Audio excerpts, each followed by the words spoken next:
Et vas-y que ça papote. Mais c'est comme ça qu'on s'interroge. Et qu'on discute de sujets profonds.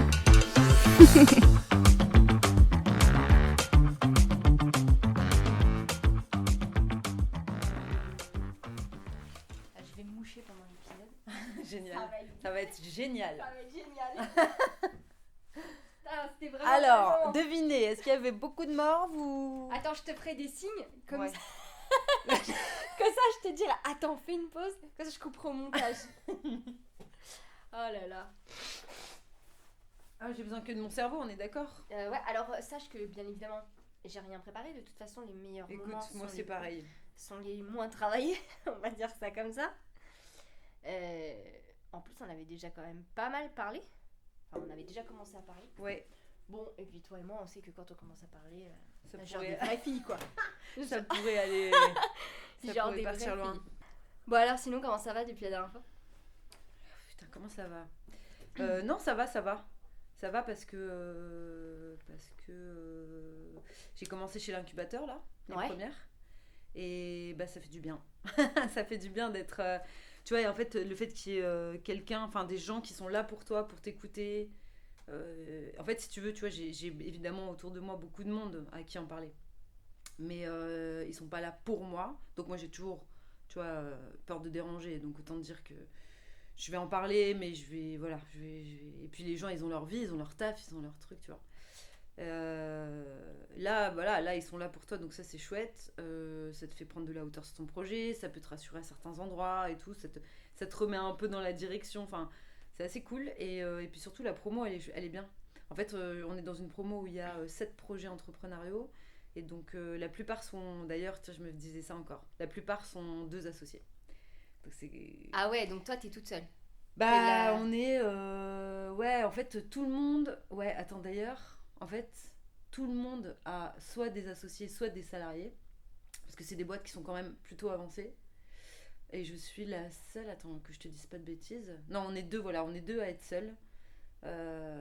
Et bon, bah, c'est sûr que tu vois bien, quand tu vois les autres, qu'avoir un associé... Ça aide.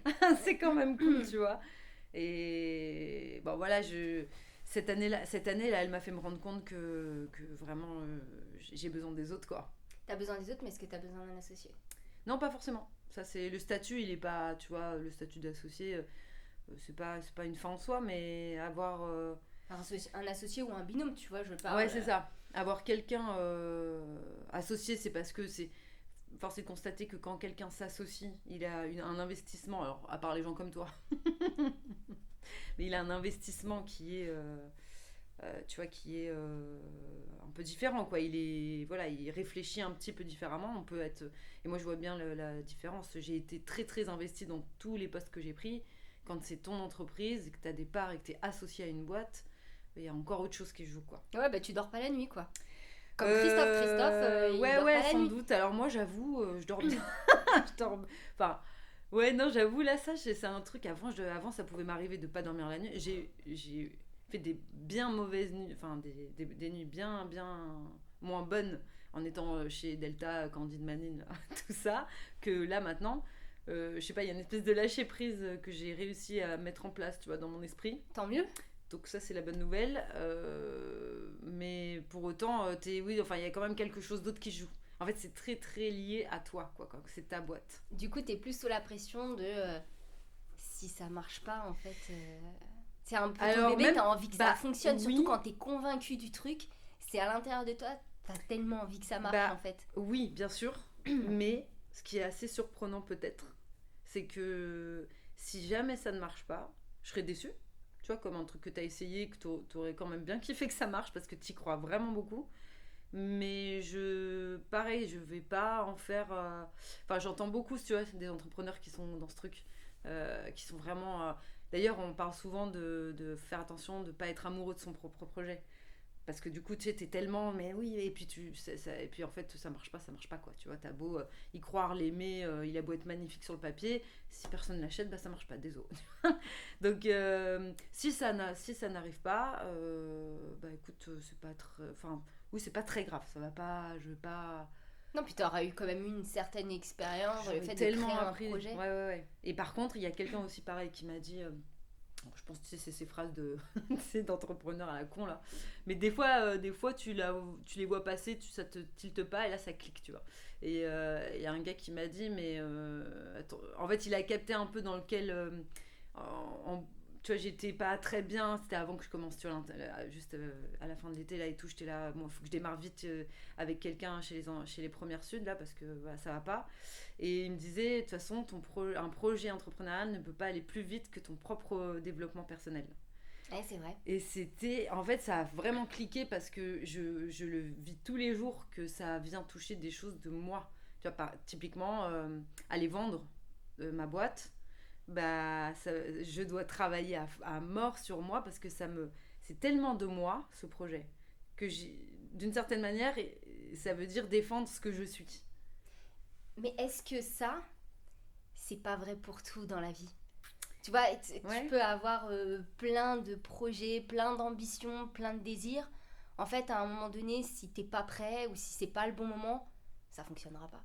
Est-ce que Oui. une opportunité, c'est pas ça en vrai? Si. C'est un truc qui arrive au bon moment où, pour reprendre la phrase de certains, c'est quand toutes les étoiles sont alignées, tu vois. Oui, complètement. Oui, il y a de ça, mais j'ai le sentiment, oui, t'as raison, dans la vie, je suis à mort là-dedans. C'est-à-dire que quand t'es pas prêt, bah, tu t'arrives pas à saisir l'opportunité et c'est complètement inconscient tout ça.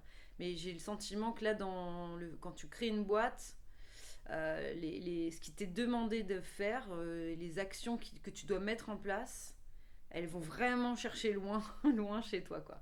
Ou en tout cas, attends, je réfléchis. Ouais, c'est un peu la. Ouais, non, tu me diras, tu peux retrouver ça peut-être dans n'importe quelle relation. Non, mais du coup, quand t'es impatient, Hmm. ça veut dire que soit tu fais un peu les choses brouillon, Hmm. soit tu prends le risque que ça se casse la figure.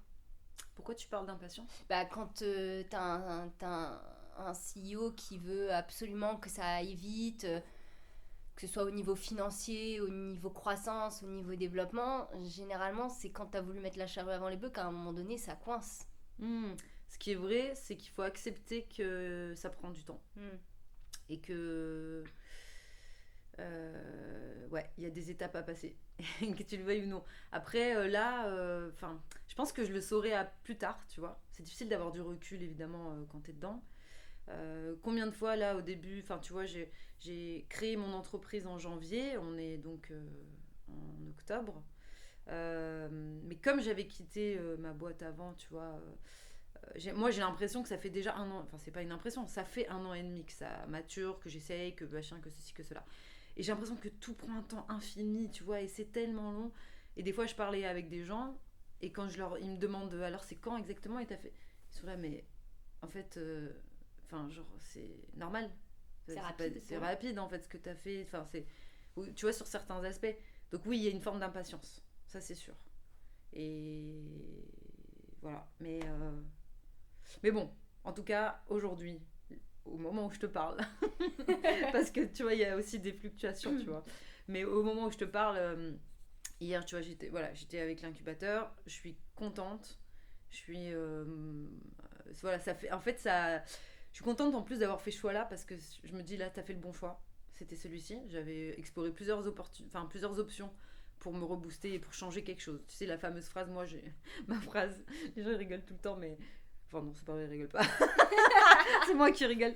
Mais en fait, mais c'est tellement basique, mais tellement vrai.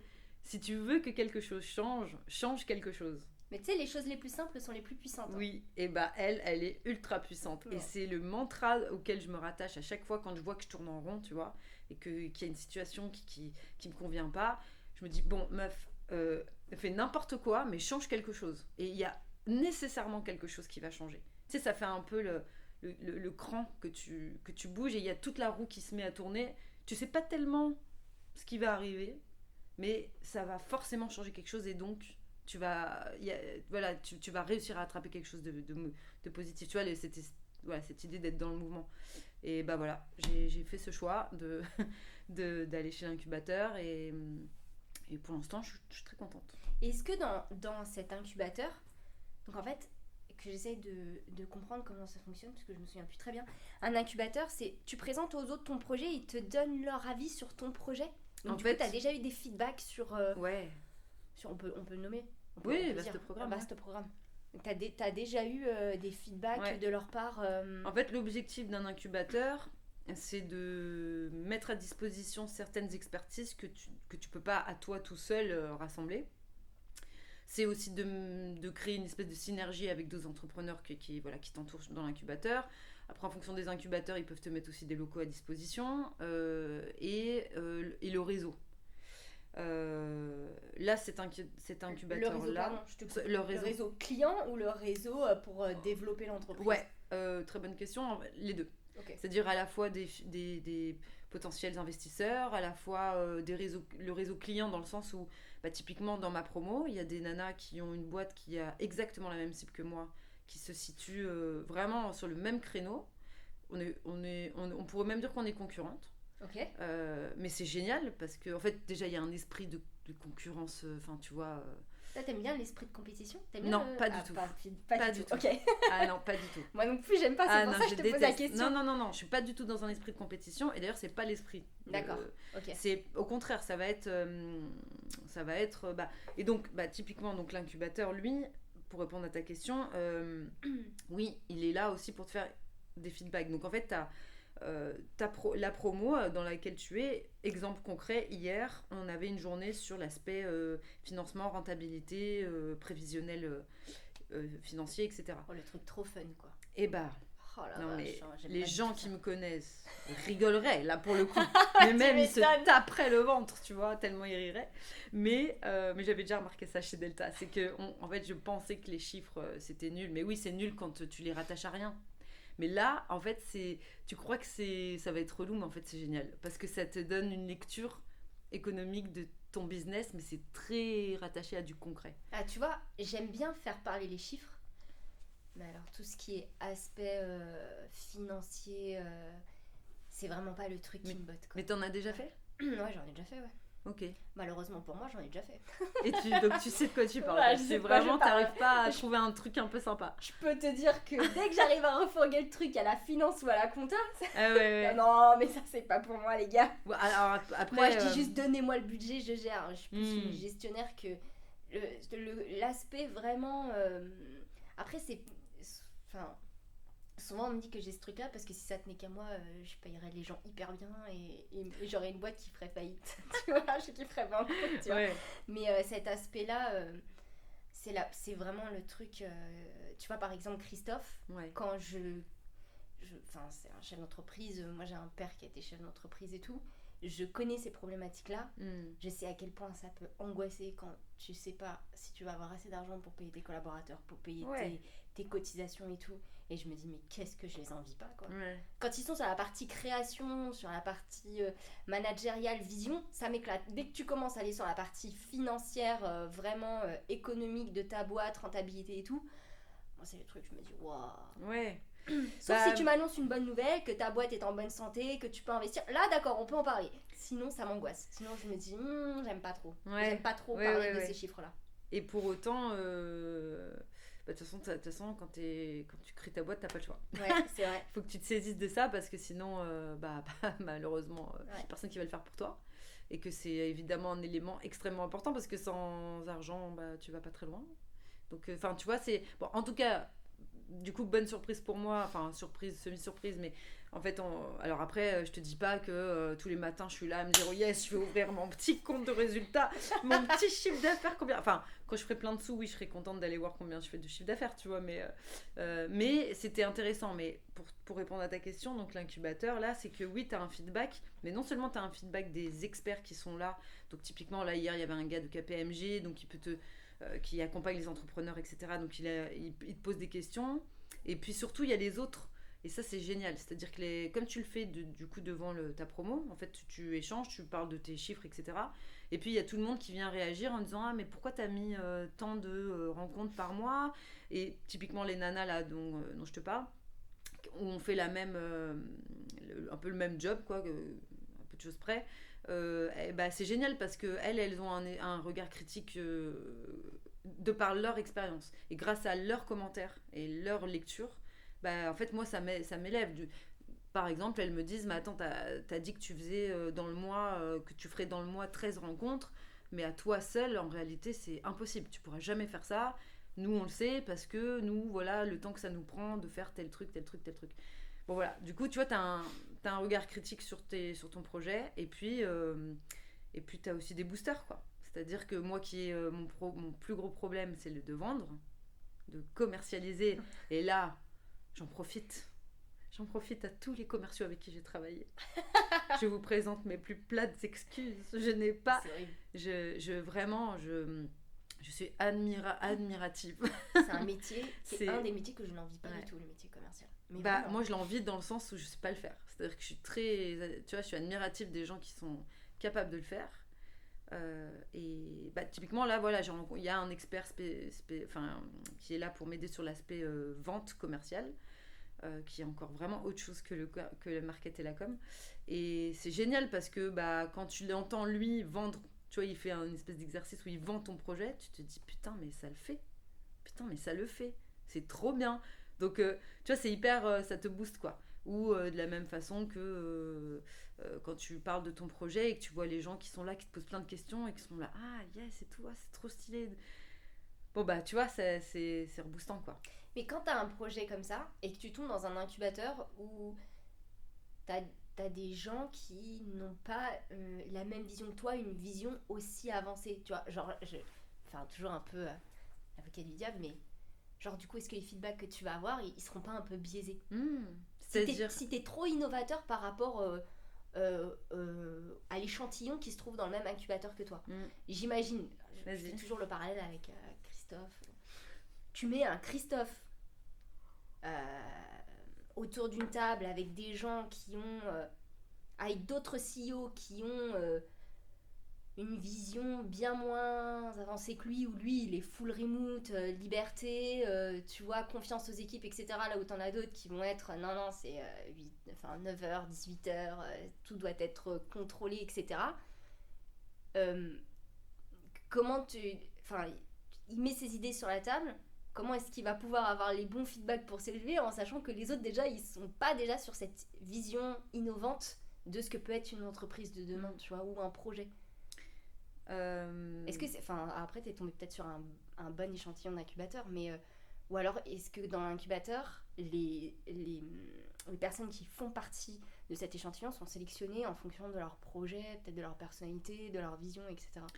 Alors, juste pour que je comprenne bien ta question par rapport à l'innovation, au fait de imaginons la Christophe donc, qui est au milieu de plein de personnes donc toi tu partirais du principe, en fait c'est peut-être toi qui es biaisé, tu partirais du principe que les autres personnes seraient pas en mesure de comprendre Christophe.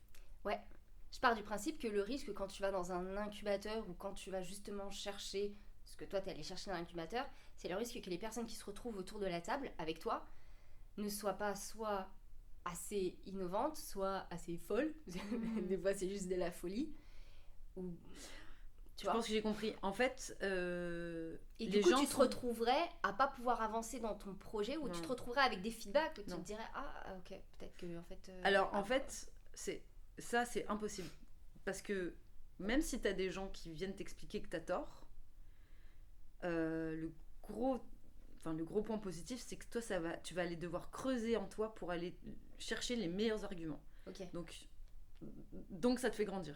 Okay. Tu vois, ça te force à te poser des questions, et si la personne, c'est comme un commercial pour le coup. S'il y a quelqu'un en face, j'imagine, s'il y a quelqu'un en face qui est pas du tout convaincu, et moi combien de fois ça arrive que les gens, et d'ailleurs l'expert en vente là me l'a dit, et je souriais parce que c'est exactement ça, notamment dans les entreprises de services, où en fait les clients ils sont là, ils froncent les sourcils, tu sais. Tu leur parles de ton projet, donc toi t'es là et tout, alors voilà, et puis t'essayes d'avoir ton pitch clair et tout, comme tu sais que c'est quelque chose qui n'existe pas, donc t'essayes d'être le plus clair possible, en même temps tu te dis attends, il faut vraiment que j'apporte les bons arguments pour que ça fasse tilt chez lui et tout, tu vois. Et puis tu vois, il est là, il fronce les sourcils, il te regarde, il regarde à droite, à gauche, et donc t'es là, ok, le mec ne comprend rien à ce que je lui raconte, en plus il a pas l'air convaincu, donc là il y a tout ton donc à l'intérieur de toi, tu sais, il y a la petite Tania qui est là, panique à bord, ferme-la, c'est rien, c'est trop nul et tout, arrête, il fronce les sourcils, et puis il y a l'autre Tania qui est là, non mais t'es obligé là, il faut que tu le... tu vois, il y a ça. Mais dans tous les cas, du coup, ça t'oblige à aller chercher en toi tes meilleurs arguments. Et l'autre chose, c'est que dans un incubateur, en réalité, les gens ne sont pas là pour juger. Ils vont pas te dire, t'as vraiment une idée, n'importe quoi, ça marchera pas. En fait, la plupart du temps, alors bien sûr que ça dépend des promos, parce que on est tous des êtres humains, et donc, je sais pas, parmi les 8 qu'on est, il y a peut-être une personne qui va être hyper à l'ancienne et qui va systématiquement remettre en cause tes trucs, tu vois. Mais l'état d'esprit, c'est plutôt de poser des questions. Ok. Pour comprendre. Et du coup, il n'y a pas de jugement des gens. Il n'y a pas de c'est une bonne idée ou c'est une mauvaise idée. C'est juste comprendre. Donc c'est chouette. Ça, il n'y a pas ça. Donc un Christophe, il serait heureux quand même. Ouais. Il serait entendu, tu vois. Ou alors c'est peut-être lui qui arriverait à retourner le cerveau des gens. Tu vois, ouais, c'est ça. mentalité. Ouais. Après, il y a ceux aussi qui te posent plein de questions hyper reloues et t'es là, t'y réponds parce que t'es poli. Et puis après, c'est à toi aussi de faire le tri, tu sais. Et même d'ailleurs, les experts dans un incubateur, ils peuvent des fois te challenger, te remettre, essayer de remettre un peu en cause ton truc, mais c'est vraiment pour le coup te challenger. C'est-à-dire, ils ont pas, c'est pas leur business, que ça marche pas. Finalement, eux, c'est pareil. Par contre, ils te challengent parce que déjà, il va falloir que tu convaincs les gens d'acheter ton produit, et puis deux, potentiellement des investisseurs de donner de l'argent aussi tu vois. Donc il faut, il te muscle un peu ta confiance en toi, tes arguments, etc. Alors comme je fais toujours les choses dans l'ordre, tu vois, genre que tout est toujours millimétré, préparé dans ce podcast, et ben après je sais pas combien de temps de papotage. de papotage, je te proposais de te présenter et surtout de nous parler de vaste programme. Ah, c'est une bonne idée. Alors, merci Lina. De rien. Alors bonjour à tous et toutes. Ouais. Après 20 minutes, bonjour, si vous êtes encore là. Oui, c'est ça. Alors moi je suis Tania da Cunha Faria, s'il y a des Portugais dans la salle. Oui, moi. Voilà, par exemple. Qu'est-ce que je peux te dire pour me présenter ? J'habite à Marseille. Je vis en couple dans un bel appartement. Non, mais j'habite à Marseille. Et donc, allez, je vais aller sur la voie du boulot direct. Mon métier, c'est le marketing et la com. Donc, j'ai fait ça. Et alors, c'est assez amusant parce que ça fait quand même maintenant, parce que j'ai 41 ans, donc ça fait quand même un paquet de temps que je travaille. Et je n'ai fait que 2 entreprises. Ah ouais, et c'est rigolo quand j'y pense parce que... Mais ça a toujours été des entreprises où j'ai fait un peu, je sais pas comment dire, je faisais pas de la communication strictement ou du marketing strictement. À chaque fois, ça a été deux PME qui grossissaient dans les 2 cas. L'une dans l'édition de logiciels pour la santé, l'autre pour les courtages en assurance. Et dans les 2 cas, c'était des boîtes qui étaient en évolution, en changement. Et donc, d'une certaine manière, avec un peu de recul, tu vois, finalement, j'ai un peu accompagné leur changement en même temps, à travers mon métier qui était la com et le marketing, et de la marque, et des projets plus liés aux gens. Parce que forcément, quand tu crées une marque, ou quand tu travailles sur ce genre de choses, ou par exemple, je repense à Delta, quand il y avait personne, il n'y avait pas de marketing avant, donc il faut créer ce job-là, il faut aussi finalement accompagner un peu le changement, dans le sens où il faut expliquer aux gens ce que c'est, parce que personne ne comprend, on croit que tu vas faire un logo, tu vois. Ouais. Non les gars, je ne ferai toujours pas de logo. Mais bon, tu vois, il y a cet aspect-là. Et puis le dernier projet en date que j'ai mené, c'était de créer un startup studio. En dehors de ça, j'étais très souvent sur des projets qui venaient nourrir un peu... parce que du coup c'est un lien d'ailleurs après coup, mais ça je l'ai pas évidemment analysé sur le coup, mais je faisais par exemple du bénévolat dans des sujets, dans des projets type Startup Weekend ou TEDx à Aix-en-Provence, ou des trucs comme ça. Donc j'étais toujours un peu dans ce milieu là. Et puis le Startup Studio, donc le dernier projet que j'ai eu à mener, là il m'a mis vraiment à fond dans le milieu entrepreneurial, et même il fallait tout créer. Donc c'était d'ailleurs mon patron à l'époque, T'étais à la Benoît. bonne école, quoi. Benoît, merci Que de tu as m'avoir fait appelé. confiance. Que tu as appelé.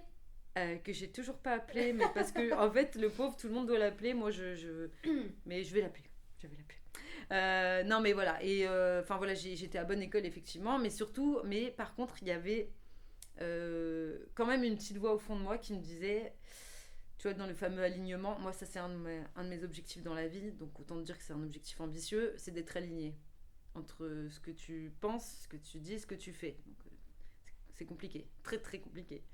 Et je me disais, il y a un truc déjà, c'est que moi je suis là toute la journée à expliquer et à rencontrer des entrepreneurs et à dire il faut prendre des risques, tu faut y aller, mais vas-y, lâche-toi, mais n'aie pas peur.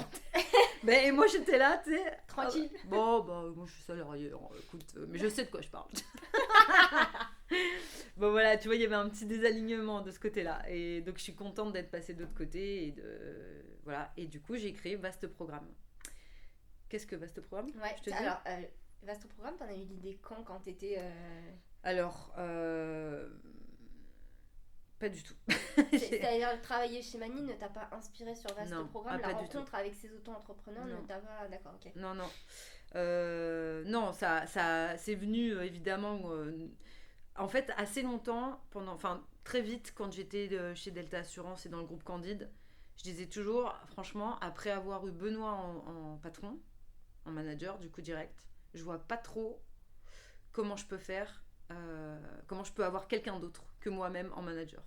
Parce que si tu veux, j'ai tellement aimé travailler avec lui que et c'était pour moi, alors même s'il a plein de défauts, comme tous les humains, mais enfin, en tout cas, j'ai tellement aimé travailler avec lui et sa façon de manager que je me disais, c'est impossible que je trouve quelqu'un d'autre avec qui ça fit aussi bien et je vais être toujours frustrée, ça va m'énerver, donc ça marchera pas. Donc, à part monter ta boîte, tu pourras rien faire d'autre. Et donc, évidemment, qu'avoir travaillé sur Manine, ça venait encore plus gratter, tu vois, parce que j'étais encore plus proche de l'entrepreneuriat, ça donnait envie. Et donc, bon voilà, il a après aussi des raisons personnelles dans la vie, tu vois, des sujets plus perso de ma vie, etc., qui ont dit, ok, maintenant switch. Et quand j'ai quitté la boîte, en fait, je savais pas quoi faire. Et c'est mon mec qui m'a dit, ok, bon, bah super et tout, t'as l'air contente et tout, tu vois, donc nouvelle vie, machin, mais du coup, tu fais quoi?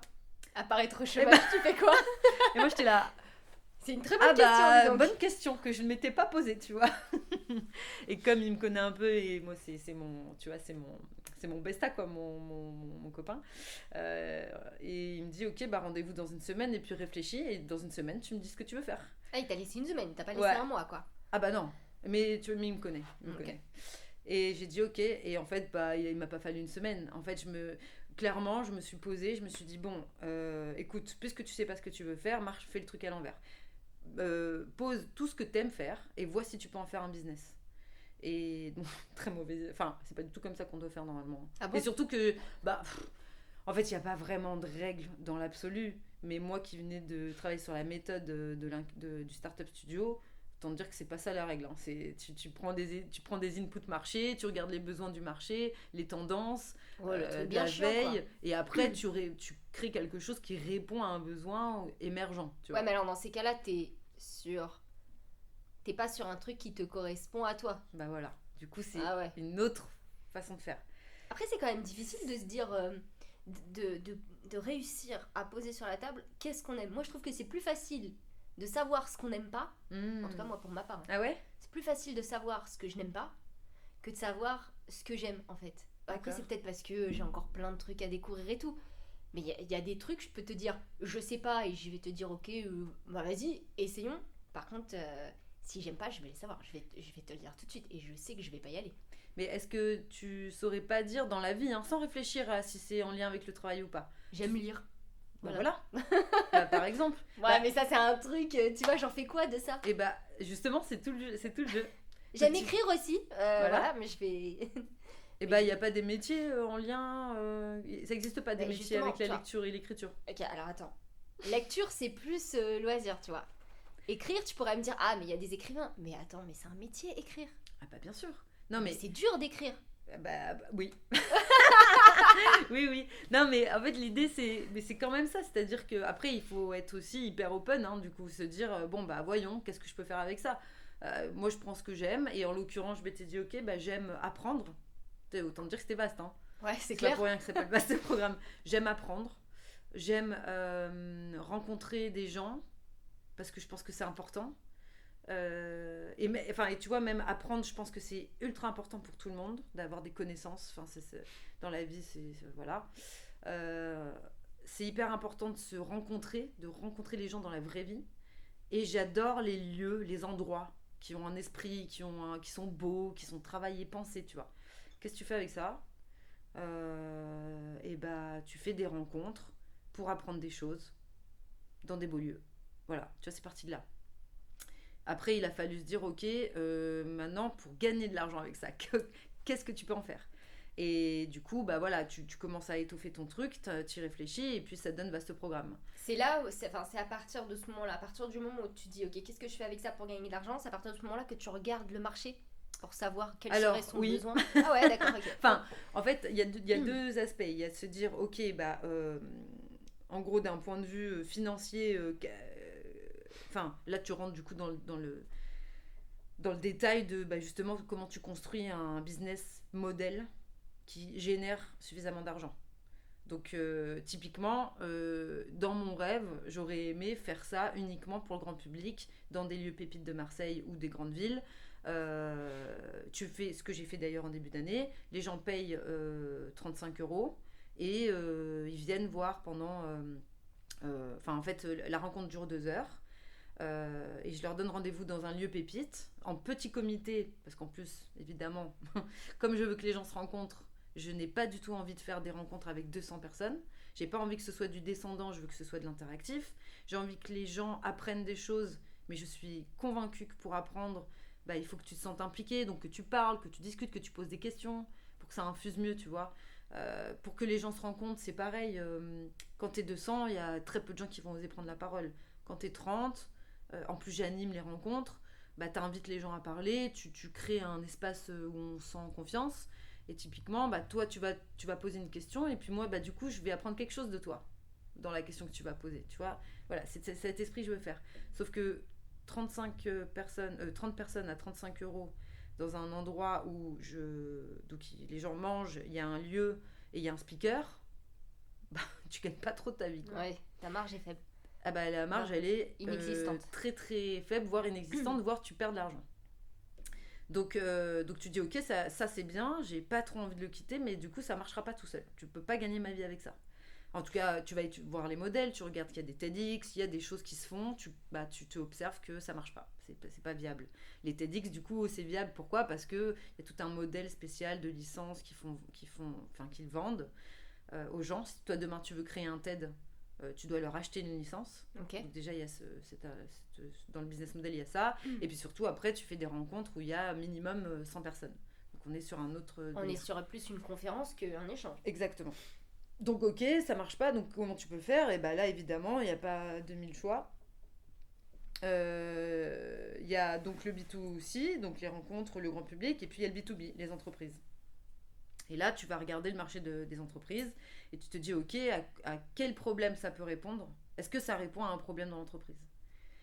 Et moi, ma conviction, c'est que oui, ça répond à un problème dans l'entreprise. Et ça rejoint la discussion qu'on avait commencé à avoir. C'est que y a quelque chose que je pense depuis très très très longtemps, et quand je travaille dans les entreprises aussi, où je me disais, putain, mais c'est fou, parce que il y a un truc dans les boîtes qui est le nœud du problème, bah, c'est qu'on est tous des humains. Ah bah... Alors bien sûr, ça veut dire quoi ? Bah, ça veut dire quoi ? Ça veut dire que on est des gens avec une histoire, avec des émotions, avec une vie, avec... tu vois, t'arrives dans l'entreprise, t'ouvres la porte le matin, bah, t'embarques tout ça avec toi. Ouais. Et sauf que je trouve que dans les entreprises, dans le monde de l'entreprise, il y a toute une... Et ça, c'est depuis tout temps, depuis tout temps. Je n'ai pas été enquêtée sur comment on travaillait. Je pense que c'était même pire avant, tu vois. Mais en tout cas, aujourd'hui, depuis de ma génération, et aujourd'hui c'est encore le cas, mais c'est en train de changer, je trouve. C'est ça qui est bien avec la nouvelle génération. C'est qu'il y a une espèce de posture quand tu es en entreprise. En entreprise, tu dois... comme si t'étais... comme si tu avais Un masque. un espèce de rôle à être. Ouais. C'est-à-dire que, tu vois, on te Pour dit te fondre une dans la posture. masse, t'intégrer. Ouais, faut t'intégrer, mais aussi, tu vois, Il y a un côté paraître, non? ouais, il y a grave un côté paraître parce qu'il y a beaucoup de... Je pense que les gens jugent. Alors après, ça aussi, c'est humain de juger, tu vois, mais moi, je pense souvent dans les moments de conflit, parce qu'évidemment, quand tout se passe bien, c'est génial, il n'y a pas trop... Tout roule. C'est très Mais cool. finalement, tu vois la vraie nature des gens et leurs vraies valeurs quand ça va pas. Exactement. Et souvent, quand il y a des embrouilles ou des tensions entre les gens, bah, en fait, j'ai envie de leur dire aux gens, mais souvenez-vous que là, en face de vous, on est des humains. C'est-à-dire que, en fait, la nana en face, peut-être qu'elle est énervée aujourd'hui, mais c'est peut-être pas contre toi. Peut-être que, en fait, je sais pas moi, elle est mère d'un enfant, je dis n'importe quoi, mais je dis n'importe quoi, mais ça arrive. Elle est peut-être maman d'un enfant handicapé et du coup ce matin c'était la misère pour elle parce que son gamin il en a fait voir toutes les couleurs, elle a pas dormi et puis elle a eu des mauvaises nouvelles et puis en plus je sais pas, elle-même elle a peut-être mal au dos et puis tu vois, puis elle est arrivée le matin et bah elle a laissé tout ça dans sa voiture, mais il n'empêche qu'elle a ça en elle et donc peut-être qu'elle est pas ce matin très à l'écoute. Ou ce matin ou même de manière générale tous les jours, tu vois, tu sais le fameux truc, putain elle est pas très drôle elle, bah ouais, Ouais. mais peut-être que sa vie c'est l'enfer quoi. Et je trouve qu'on oublie un peu ça et je me dis souvent si on arrivait à se souvenir que chacun est un être humain avant d'être salarié, avant d'être manager, avant d'être chef d'entreprise, avant d'être gestionnaire ou que sais-je, RH ou responsable com, bah on est des individus quoi, avec tout ce que ça comporte. Moi, il y a un truc que je dis tout le temps. Je sais que plein de gens me disent oui, c'est vrai, mais je sais qu'ils le voient pas de la même façon que moi je le vois. Je dis tout le temps, tu ne connais jamais vraiment les gens, même la personne avec qui tu es. Moi, je suis RH, je suis dans les petits papiers, on va dire, des gens. J'oublierai jamais. Je me souviens, il y avait une salariée qui était. Je mettais ça sur le compte de c'est une personne réservée, qui parle pas beaucoup de sa vie privée, etc. Tout le monde a le droit à sa vie privée, etc. Là où elle était perçue dans l'entreprise comme une personne pas très fun, pas très joyeuse, donc qui avait pas, qui déjeunait seule, qui avait pas beaucoup de camaraderie avec ses collègues, etc. Et donc qui n'était pas très intégrée. Jusqu'au jour où à un moment donné, c'est comme tu dis, on est des êtres humains, donc en fonction de ce qui se passe dans ta vie, tu peux beaucoup prendre sur toi, mais à un moment donné, arrive le mur où t'es pas surhumain quoi. Et en fait, ça faisait 1 an et demi que j'étais sa RH. C'est au bout d'1 an et demi que j'ai appris qu'elle avait une sœur qui avait eu un cancer, qu'elle aidait financièrement, et en fait elle vivait avec ce quotidien-là, et donc effectivement elle avait pas une vie très joyeuse, tu vois, sœur jumelle, donc très très proche, etc., tu vois. Et c'est un jour où elle est arrivée, mais pas bien, où je lui dis, écoute, on va discuter. Et même comme ça, c'était très dur, mais en fait, je l'ai juste ramassée en pleurs dans mon bureau, en me disant, la vie est difficile, elle n'arrivait pas à souffler, etc. Et je me suis dit, mais en fait, ça fait 1 an et demi que je suis ta RH, ça fait 1 an que j'entends que tu es une personne réservée, etc., et que je vois que tu te mélanges pas, alors qu'en fait, c'est juste que quand tu viens ici, tu as la moitié de ton esprit qui est ailleurs, en fait. Et tu penses que c'est anormal que tu t'en rendes compte autant de temps après Ah ouais, pour moi, c'était totalement anormal. Ouais. Parce que je me suis dit, si tu n'arrives pas à passer la porte du bureau RH avec la confiance pour pouvoir te livrer, vider tes émotions et tu vois, avoir une aide, confier, quoi. Tu vois, moi je suis pas diplômée psy, mais si jamais je peux aider, si jamais je peux donner des contacts, en plus quand tu es dans le système et tout, des fois c'est compliqué avec les organismes et tout, que moi je puisse t'épauler et que en fait tu te dis pas je vais m'appuyer sur ma RH. Moi, pour moi, c'est un échec dans mon job. Ouais, je comprends. Moi, j'estime que ce soit au niveau pro ou au niveau perso, parce que pour moi, un collaborateur qui est pas bien dans sa vie perso, il va pas te donner le meilleur dans la vie pro. Et ta vie pro, si c'est pourri dans ta vie pro, ça va avoir un impact dans ta vie perso. Parce qu'en fait, ce qui fait que tu te lèves tous les matins, c'est pour aller bosser, en fait. Parce qu'à un moment donné, tu dois payer tes factures. Donc, si tu te lèves avec la boule au ventre, t'as une vie de merde. Et Et moi, je peux pas concevoir ça en tant qu'RH. Ça m'a vraiment traumatisée. Je comprends. Ça m'a vraiment traumatisée. Franchement, alors tout le monde, après, pas tout le monde, mais tu vois. En tout cas, ça donne une autre lecture de la personne. Et carrément. Du coup, c'est surtout qu'après, je suis allée voir mon CEO et j'ai dit, elle, c'est comme ça, je veux pas qu'on me pose de questions. Et j'avais dit à mon CEO, il me pose pas de questions. Il y a un sujet dans sa vie privée, etc. Et j'avais de la chance, c'est que j'avais un CEO qui m'a dit, ok, ce qui me faisait confiance. Il m'a dit, ok, je te laisse gérer, etc. Et après, mais franchement, ça m'a choquée. Ça fait 1 an et demi que je suis ta RH et je l'ai pas vu, tu vois. J'ai mis ça sur le compte de t'es une personne réservée. Et... Après, tu vois, je comprends que tu réagi comme ça parce que oui, en plus c'est... Et personnellement, tu te dis, il y a quelqu'un qui travaille avec moi depuis 1 an et demi et en plus je suis RH, donc c'est quand même mon rôle. Mais ce qui m'a fait de la peine, c'est que tu as aussi les autres collaborateurs qui avaient déjà jugé la personne comme étant, elle veut pas se mélanger, on sait rien de sa vie, parce que tu as des gens aussi, parce que tu leur racontes pas leur vie, enfin ta vie, ils vont te dire, elle est pas drôle, elle raconte pas sa vie, mais en fait, je vais pas te raconter les détails de ma vie. C'est ça, c'est à un moment donné, un petit jardin secret, ça me va. Complètement, en fait, c'est ça, c'est que je dis pas, tu vois, que tout le monde doit étaler sa vie, tout le monde doit être, parce qu'il y a certaines personnes qui sont pudiques, qui ont envie d'être discrets. Enfin, moi, je sais que je suis quelqu'un, j'aurais aucun mal à dire, je te le dis, aujourd'hui, j'ai des douleurs neuropathiques et donc c'est pour ça que je fais le tour du bureau. Donc, t'inquiète pas. Enfin, parce que je me dis, si je te le dis, tu vas comprendre mon comportement et donc ça va faire en sorte, ça va mieux se passer. Mais je sais très bien que c'est rare que les gens fassent ça. Et je me rappelle dans mon équipe. Il y avait donc une personne qui avait d'ailleurs monté un dossier RQTH. En fait, le fait qu'on ait pu en parler au moins dans l'équipe, ça expliquait beaucoup de ses comportements. Et donc les gens étaient juste, ils se disent, ah ok, en fait c'est pas qu'elle est, je sais pas moi, c'est pas qu'elle est saoulée, c'est juste que là elle a des migraines de barjo, quoi. Ou à l'inverse, il y avait un gars aussi, d'ailleurs ça a libéré un peu la parole, et ça c'était grâce à l'entreprise d'ailleurs qui parlait de ça, et qui en faisait pas un sujet tabou. Alors ça, tu vois, ça commence à changer là, dans les boîtes maintenant, il y a de plus en plus ça, un gars qui avait des problèmes d'audition, et du coup il avait pu se libérer, être moins stressé, parce que des fois effectivement il entendait mal, et donc tout un tas de trucs comme ça. Ça c'est sur l'aspect aujourd'hui, tu vois, il y a beaucoup de sujets sur l'aspect bien-être entreprise, santé, quoi, tu vois, sur la santé, ce qui est super parce que c'est nécessaire. Oui, mais il y a beaucoup de sujets, c'est-à-dire que t'as le sujet, mais moi je vois rien de concret en solution. Moi, ce qui m'ennuie un peu là-dedans, c'est que c'est toujours... Comment dire ?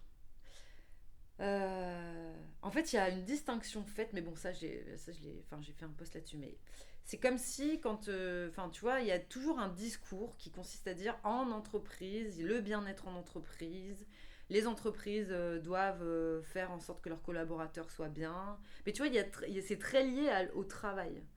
Mais... la réalité, c'est qu'en fait, un individu qui est bien, entreprise ou pas, sera bien en entreprise.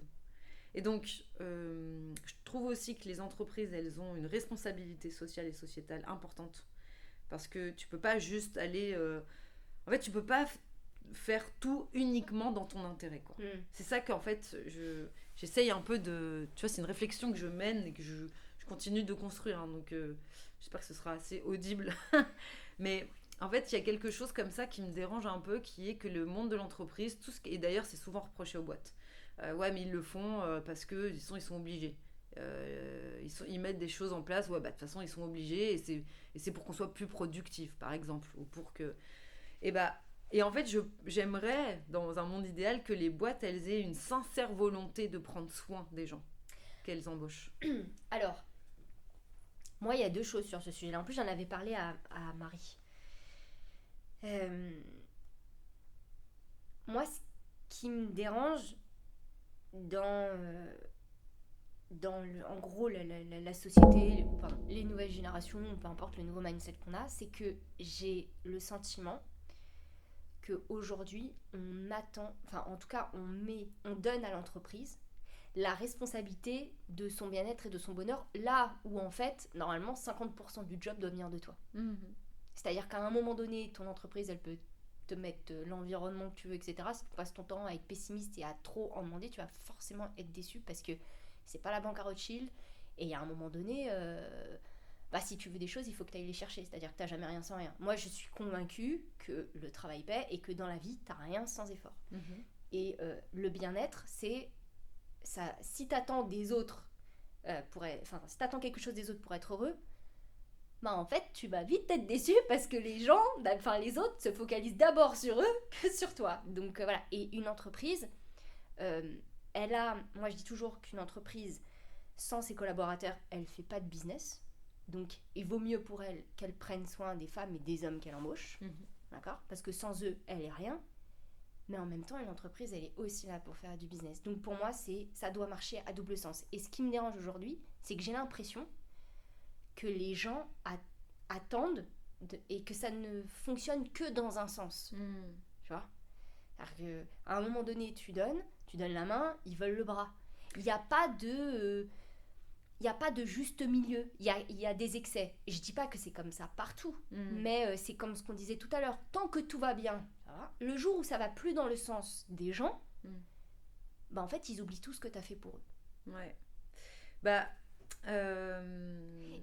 Je suis consciente que l'entreprise a une responsabilité dans le bien-être des collaborateurs, mais je pense que sa responsabilité, ça doit être... Tu vois, moi, j'avais un CEO avant, et il avait ses défauts, comme tout le monde, c'est un être humain, je disais toujours... c'est un adulte, enfin, c'est un enfant avec un pouvoir d'adulte, tu vois, pour te caricaturer un peu le truc. Mais il y avait un truc sur lequel c'était la ligne à ne pas franchir, c'est qu'il pouvait avoir tous les défauts du monde, il pouvait être dans l'excès, etc. Il n'acceptait pas que ses collaborateurs viennent avec la boule au ventre à son travail. Le jour où tu lui disais j'étais pas bien ce matin en venant au travail, il s'effondrait et là tout de suite il reculait de 10 pas en disant ok, qu'est-ce qui va pas chez moi, tu vois.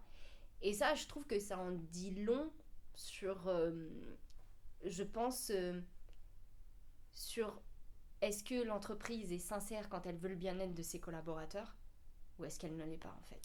Si t'as ça en tête, si ton CEO il a ça en tête, je pense que t'es dans la bonne entreprise pour ça. Et après, encore une fois, une entreprise, elle est fondée par des hommes et des femmes, on n'est pas parfait, donc forcément il va y avoir des erreurs, et puis alors plus t'as de collaborateurs, moins tu peux pas satisfaire tout le monde. C'est sûr. Donc tu vas moins plaire à tout le monde aussi. Mais c'est aussi accepter que tout ne va pas toujours dans ton sens et qu'il y a un moment donné ce que l'entreprise ne peut pas te donner, tu peux aussi faire l'effort pour le combler. En fait, c'est comme tout dans la vie. Ouais. C'est tes parents, ils te donnent ce qu'ils peuvent te donner et puis après le reste, il faut que tu ailles le chercher. Ouais, tout à fait. Ouais, je suis... Alors en fait, moi, d'ailleurs, c'est une nuance, mais pour moi, l'entreprise, elle n'est pas responsable du bien-être de ses collaborateurs. C'est qu'elle a une responsabilité dans le bien-être, je vais même encore plus loin, des hommes et des femmes, des gens. C'est-à-dire qu'on est dans une société capitaliste où il y a des entreprises qui créent de la valeur, qui font du business. C'est le monde dans lequel on est, pour l'instant, il ne change pas.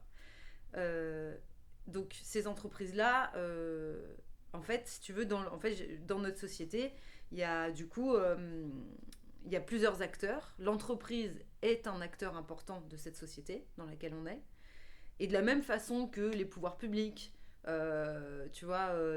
l'État et les individus, bien sûr, et la population, on a tous un rôle à jouer. L'entreprise a aussi ce rôle, notamment parce qu'en plus, elle utilise ces ressources-là qui sont les êtres humains, de faire en sorte que ces êtres humains qu'elle va utiliser, en tout cas de faire sa part pour les aider à être mieux.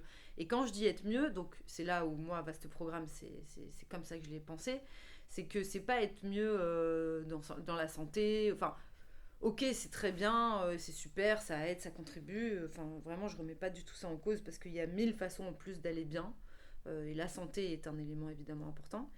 Mais c'est aussi, enfin moi je vais, avec Vaste Programme en tout cas, mon idée c'est plus d'aller mieux, d'avoir un esprit critique, de réfléchir par soi-même, d'être plus ouvert, d'être plus curieux. Et en fait, si tu veux, par exemple, alors là c'est pareil, mais c'est pas nouveau, ça fait assez longtemps que je le pense, mais j'ai jamais trop, tu vois, moi aussi je mûris, donc j'ai de plus en plus confiance en le fait de défendre mes convictions, mes idées. dans les boîtes, moi, j'ai jamais compris les patrons ou managers qui faisaient la gueule quand un collaborateur, une collaboratrice s'en va. Ah, mais tu sais que... big pensée pour Emmanuel. Pour lui, c'était un crève-cœur. Mais, et ça, c'est le cas de beaucoup de managers, patrons, et je le vois bien que c'est Ouais, mais tu vois, je me dis, bah mince, il est vraiment, genre, il est pas content, quoi. Non, mais ça, c'est la règle de... C'est là où ça fonctionne pas dans les deux sens. Parce que lui, s'il veut mettre une personne dehors parce que ça fonctionne plus, c'est normal.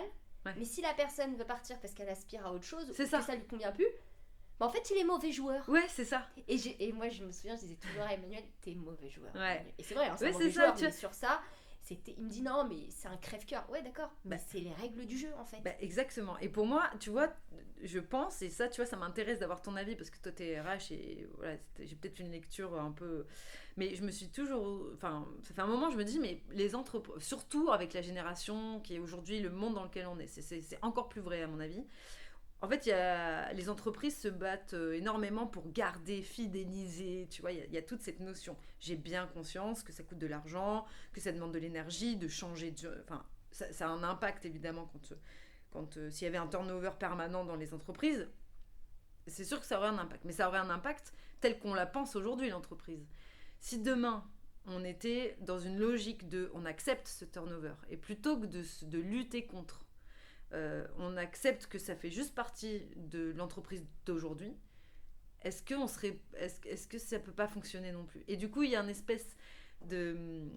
En tout cas, tu vois, dans mon idée de vaste programme, tu vois, bien sûr que je viens répondre aux problématiques RH, attirer les collaborateurs. Et tu vois, j'aime pas dire d'ailleurs les talents, parce que heureusement, pour tout le monde, on n'est pas tous des talents, mais en tout cas, d'être à la bonne place au bon moment, c'est ça qu'il faut, quoi. Pour tout le monde. Mais ok, vaste programme, ça nourrit ta culture de marque, ça peut fidéliser les gens, ça rend résilient les équipes parce que ça vient les faire travailler ensemble, etc. Mais ça m'ennuie un peu quand même d'être dans cette logique de dire il faut absolument fidéliser les gens. Comme si, tu sais, il faut les retenir, quoi. Alors, il y a deux choses. Enfin, il y a plusieurs choses. Moi, par exemple, là, tu vois, Jennifer, elle quitte Quick MS. Ça me fait de la peine, tu vois. Je vais pas te dire... Ça te fait de la peine personnellement? Ouais, ben, c'est... Personnellement et professionnellement, tu vois. Humainement, c'est une personne que j'apprécie énormément. C'est une collaboratrice... Enfin, tu vois, elle est vivante, elle est pétillante, elle est drôle, voilà. C'est une bosseuse. Enfin, c'est une collaboratrice comme tout le monde aimerait en avoir, tu vois. Quand t'es RH, tu kiffes ce genre de collaborateur. Donc, personnellement et professionnellement, moi, ça me fait mal au cœur. Ouais. Après, s'il y a bien un truc sur lequel, et je me l'applique à moi, et donc j'insiste pour que ce soit la même chose pour les autres, c'est ne jamais partir fâché et accepter qu'à un moment donné, les gens évoluent et aspirent à d'autres choses. Parce que tu sais pas de quoi est fait demain. Aujourd'hui, j'ai une Jennifer qui s'en va, si ça se trouve, dans 2 ans, elle revient, tu vois. Et si elle revient, elle reviendra avec une expérience. En plus, elle part pour New York, donc elle va vivre des choses, elle aura grandi, elle aura évolué et elle va apporter une nouvelle expérience, une nouvelle vision. Et moi, je serais hyper heureuse, tu vois, de la retrouver. Donc déjà, le premier truc, c'est ne jamais partir fâché. Après... retenir absolument les gens, je pense que c'est le pire truc qui soit. Parce qu'une personne, quand dans sa tête, elle a commencé à envisager de partir, tu sais qu'elle partira. Plus tu vas la retenir, pire ce sera. Moins elle sera productive et plus vos relations seront biaisées en fait à la fin. Et encore une fois, il vaut mieux se quitter en bon terme et se retrouver si on doit se retrouver que de se séparer fâché et de gâcher toutes les bonnes années qu'on a passées ensemble. Et c'est surtout que retenir une personne qui veut partir, ça va te coûter cher en énergie, financièrement, tout ce que tu veux. Et ça va avoir un impact sur tes équipes. Moi, j'ai déjà vu des gens retenir des personnes et en fait, t'as payé plus cher et non seulement finalement, tu t'es entendu de moins en moins avec la personne, mais en plus, ça a pourri tes équipes. Donc moi, ce que je dis, c'est il y a un moment donné, il y a un cycle dans la vie et... tu dois accepter que les gens s'en aillent. Voilà, c'est comme ça. Des fois, ça te fait pas plaisir, des fois, t'as de la peine. Mais qu'est-ce que tu veux, c'est comme ça. Nos vies, elles sont rodées comme ça. Et tu n'y peux rien, en fait. Et plus tu vas à l'encontre des choses, pire ce sera.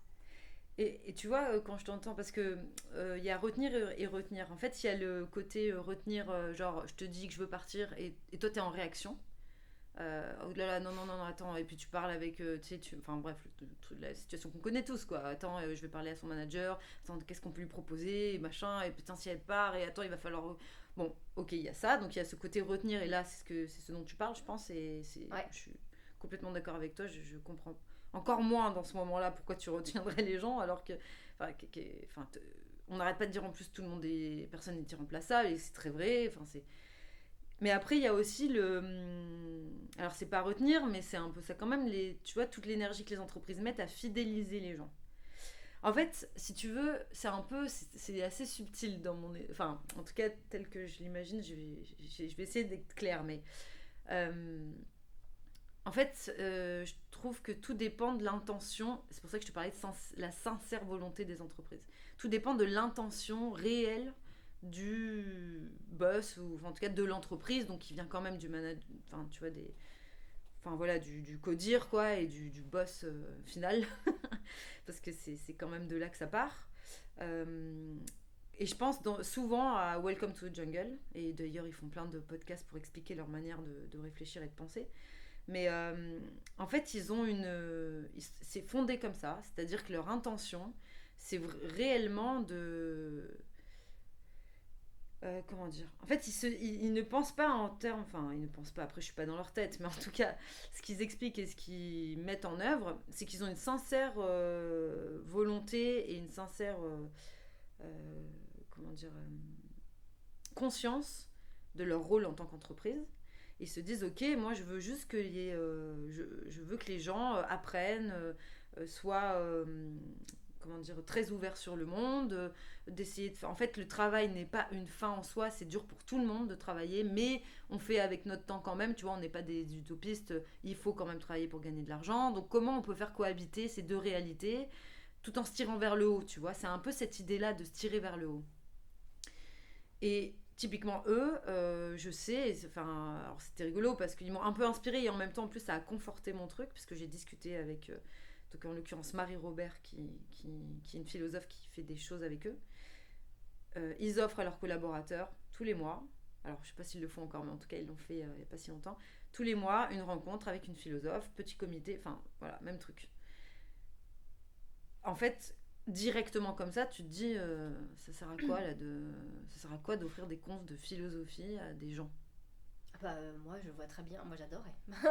Bah, ça sert à quoi? Ça sert juste. Tu te rends compte là. En fait, tu vois, c'est indirect, c'est complètement direct. Il y a des gens en plus qui comprennent rien. Tu dis philosophie, ils sont là, pouf, qu'est-ce que c'est ce truc de. Enfin, tu vois. Mais en fait, et eux en plus, et c'est ça aussi que je veux défendre avec Vaste Programme, c'est que c'est sur le long cours. C'est-à-dire que, en fait, c'est des rencontres. Chaque mois, tu donnes un rendez-vous, tu instaures quelque chose de nouveau, tu proposes quelque chose, tu vois. Pareil, les rencontres Vaste Programme, quand je discute avec des RH, je leur dis si on le met en place, c'est sur la base du volontariat. Ne forcez pas les gens à venir, ça ne marche pas. Ouais. Et toute l'idée, en tout cas que je défends et que j'essaie d'incarner avec Vaste Programme, c'est de dire vous avez un rôle à jouer pour aider les gens à développer leur esprit critique. Votre rôle, c'est aussi ça. Et en fait, la conséquence probable, c'est que les gens viennent parce que vous êtes ce type d'entreprise. En plus, vous allez attirer des gens qui vous ressemblent, qui ont ce genre d'état d'esprit, qui vont se nourrir, qui vont vous nourrir. Et peut-être qu'ils vont partir, mais en tout cas, ils auront une attache très émotionnelle finalement, tu vois. Parce qu'on n'est pas sur des trucs de comment on remplit son dossier RQTH. Et l'IA, alors, tu sais, un truc très... en fait, on va aborder des sujets avec un esprit critique, une curiosité, un autre regard qui va nourrir les gens, d'abord eux, leur esprit à eux, dans leur vie, et que ça va forcément dégouliner dans l'entreprise, tu vois. C'est ça l'idée. Mais dans la fidélisation des collaborateurs, moi, il y a... Alors là, Welcome to Jungle, de ce que j'entends, on est dans un truc, un système qui fonctionne bien, un système sain. Enfin, de ce que j'en perçois. Maintenant, moi, quand j'observe d'autres entreprises et que j'échange avec des RH sur leur système de fidélisation, je suis pas du tout alignée, dans le sens où tu vas mettre beaucoup sur la table pour essayer de retenir les personnes. C'est ça. Mais en fait, le vrai truc que toi, tu as besoin en tant qu'entreprise pour pouvoir être bienveillant et fidéliser tes talents avant tout, c'est des personnes engagées en face. Donc si tu donnes trop ou tu donnes pas ce qu'il faut, en fait, ok, les gens ils vont être là, mais ils vont pas être là pour les bonnes raisons. Et puis surtout, ils vont pas te donner ce qui manque de plus en plus pour moi aujourd'hui, c'est l'engagement. Tu vois, aujourd'hui, on est une vingtaine de collaborateurs chez QuickMS, il y en a pas un qui est pas engagé. Donc en fait, c'est hyper puissant. Je pourrais te dire, on a une grosse charge de travail, les équipes elles sont à fond, etc. Et tout le monde peut venir dire, vous êtes en full remote, liberté de travailler et tout, comment ça fonctionne ? En fait, ça fonctionne parce que j'ai des gens engagés, donc par définition, de confiance. Tout le monde rêverait de travailler dans une boîte comme QuickMS où en gros tu peux partir 3 heures dans ta journée, faire du sport, faire une rando, aller chercher tes gosses et voilà. Mais t'as quoi en échange en tant qu'entreprise ? Tu vois ? C'est encore, on en revient toujours au même sujet de il faut que ça marche dans les deux sens. Ouais. Et je trouve que c'est compliqué de trouver des gens engagés. Et finalement, c'est pas bête ce qu'ils font Welcome to the Jungle. Et ce que tu dis dans Reste Programme, c'est faut surtout pas forcer les gens. Mais non, c'est... Parce que alors là, c'est pire que tout. T'as pas l'engagement, ils sont là en plus en train de râler et tous tes efforts ne vont servir strictement à rien et vont être contraires à ce que tu veux. Contre-productif. Et en fait, tu vois, il y a... Déjà, tu as dit un truc qui est très juste, enfin, en tout cas, je suis d'accord. Je sais pas si c'est juste, mais je suis d'accord. Qui est que les gens ne seraient pas là pour les bonnes raisons. Ça, c'est le piège. C'est-à-dire que si l'entreprise met en place des choses, finalement, avec un objectif un peu, tu vois, pas très sincère, potentiellement, du coup, les gens vont rester, mais ça va avoir une durée de vie limitée, quoi. Et puis, ils ne seront pas là pour les bonnes raisons. Donc en fait, il n'y a personne qui gagne au final. Et puis toi, en tant qu'entreprise, tu dépenses énormément d'argent, beaucoup d'énergie, etc. On sait le temps que ça prend aux équipes de RH notamment, ou comme interne, tu vois, de gérer ce genre de projet. Attends, tu m'as fait penser à quelque chose. Il faut que j'y repense. Ah, ça m'a échappé. Je te parlais d'engagement dans les deux sens, c'est-à-dire que ton entreprise, elle doit être engagée, ton collaborateur, il doit être engagé. Ouais. Et c'est dur de trouver des collaborateurs engagés. Merci. C'est que, en fait, c'est aussi le jeu de... bah ouais, mais s'il fait pas d'effort, pourquoi moi j'en ferais ? Ouais, bah oui, mais c'est exactement ça. Donc et ça, tu l'as dans la vie aussi, c'est-à-dire que... Et ton collaborateur, il va te dire, non, mais attends, les entreprises... ils ont le pouvoir, ils ont l'argent, donc à un moment donné, il faut qu'ils mettent sur la table qu'est-ce que vous avez à me proposer pour que je l'aime. Il y en a, ils font leur marché. Ouais, voilà. Mais, et ça, t'as ça dans la vie aussi. Tu te dis, pourquoi moi je me ferais chier à jeter les trucs dans la poubelle si tout le monde le jette pas ? Ah bah oui, alors effectivement, à ce compte-là... tu vois, c'est pas compliqué de voir que ça marche pas, en fait, ça. Ouais, mais en même temps... Et en fait, si je me dis, moi, en fait, c'est... Chacun a un rôle à jouer, c'est-à-dire que l'entreprise ne peut pas tout faire, évidemment, et c'est évidemment... Enfin, c'est pas du tout l'idée, tu vois. Mais en tout cas, elle a aussi sa part, et bien sûr que les collaborateurs, toi en tant qu'être humain, en fait, tu vois, je pense même pas collaborateur, toi en tant qu'individu, en tant qu'être humain, ton premier job, et tu l'as dit tout à l'heure, c'est de faire un travail sur toi pour essayer, enfin, en tout cas, c'est quand même un peu l'idée d'être quelqu'un de bien, tu vois. Ouais. Alors, qu'est-ce que c'est ? Du coup, ça veut dire définir c'est quoi être bien, enfin, bref, ça, c'est le développement personnel de toute une vie, tu vois, mais c'est un peu le job d'un être humain, au final, tu vois, quelque part, on est un peu là pour ça, quoi, tant qu'à faire. Et il se trouve que toi en tant qu'être humain tu vas être aussi dans une entreprise, mais quoi, c'est finalement c'est un autre cercle dans ta vie, quoi. Voilà. Et l'entreprise, elle a, en fait, je me dis, si toi en tant que boîte, que patron, que service RH, tu vois, tu défends des valeurs sincères, authentiques, où tu te dis, mon intention, vraiment, moi, je considère que mon rôle, c'est d'aider les individus à développer leur esprit critique, à être bien, à devenir des meilleurs humains. Alors, c'est un grand mot, mais c'est un peu l'idée. En fait, c'est forcément un cercle vertueux. Enfin, tu vois, ça ne peut pas être autrement. Donc, bien sûr qu'il y aura... Enfin, en tout cas, moi, je suis convaincue de ça. C'est comme toi dans la vie. Si tu essayes d'être de devenir quelqu'un de meilleur. Bien sûr que des fois dans la vie tu vas faire n'importe quoi, tu vas te retrouver dans des situations, tu vas merder, parce que t'es un être humain par définition. Et c'est ok. Et c'est ok, c'est comme ça de toute façon. Tu évolues, sinon ça voudrait quoi? Ça voudrait dire que tu nais, t'es au top du top, déjà t'es à 100%, quoi. Aucune raison d'être d'ailleurs, parce que du coup t'as plus rien à faire, tu vois, t'es déjà au top. Bon. En fait, tu vois ce que je veux dire? Et l'entreprise, je trouve en tout cas, moi, je défends l'idée qu'elle doit avoir ce même mindset, quoi, cette même idée, et que ça ne peut être que vertueux. Et que du coup, elle va des fois faire des erreurs, des fois, elle va se dire, putain, il a bien profité, oui, ça arrivera, mais c'est pas grave, c'est le deal, quoi. Mais in fine, quand tu regardes le truc un peu au global, tu te dis quand même, voilà, on est une bonne boîte, on fait les bonnes choses. Et en tout cas, mon intention sincère, c'était ça. Donc, voilà. Alors moi, il y a une question que je voulais te poser. Je suis allée au festival RH la semaine dernière. Je reviens avec un super vue. Matinée Tipeee. Mais j'ai pas dormi dans le Tipeee, j'ai dormi dans ma voiture.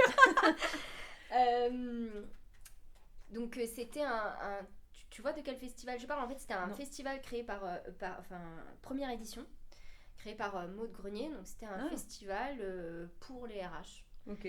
Et ce que j'ai bien aimé dans cet événement, c'est que c'était le premier événement auquel j'allais où on n'était pas là pour me vendre des produits. C'est-à-dire qu'il y a eu des conférences, il y a eu des ateliers qui étaient vraiment là pour donner du temps aux RH, les inspirer, les aider. Nourrir tout. Voilà. Tout. Et moi, il y a un truc, ça m'a marqué, c'est il y avait plusieurs sujets, et bien évidemment, il y avait le sujet de la santé mentale et du bien-être au travail. Ces sujets-là, c'était les sujets les plus prisés. C'est-à-dire les ateliers et les conférences étaient full, blindés. Et quand tu échangeais avec les RH, généralement quand tu es RH et que tu vas à ce genre de sujet, c'est que tu vas essayer de trouver des tips ou de l'inspiration pour pouvoir mettre des actions RH dans ton entreprise.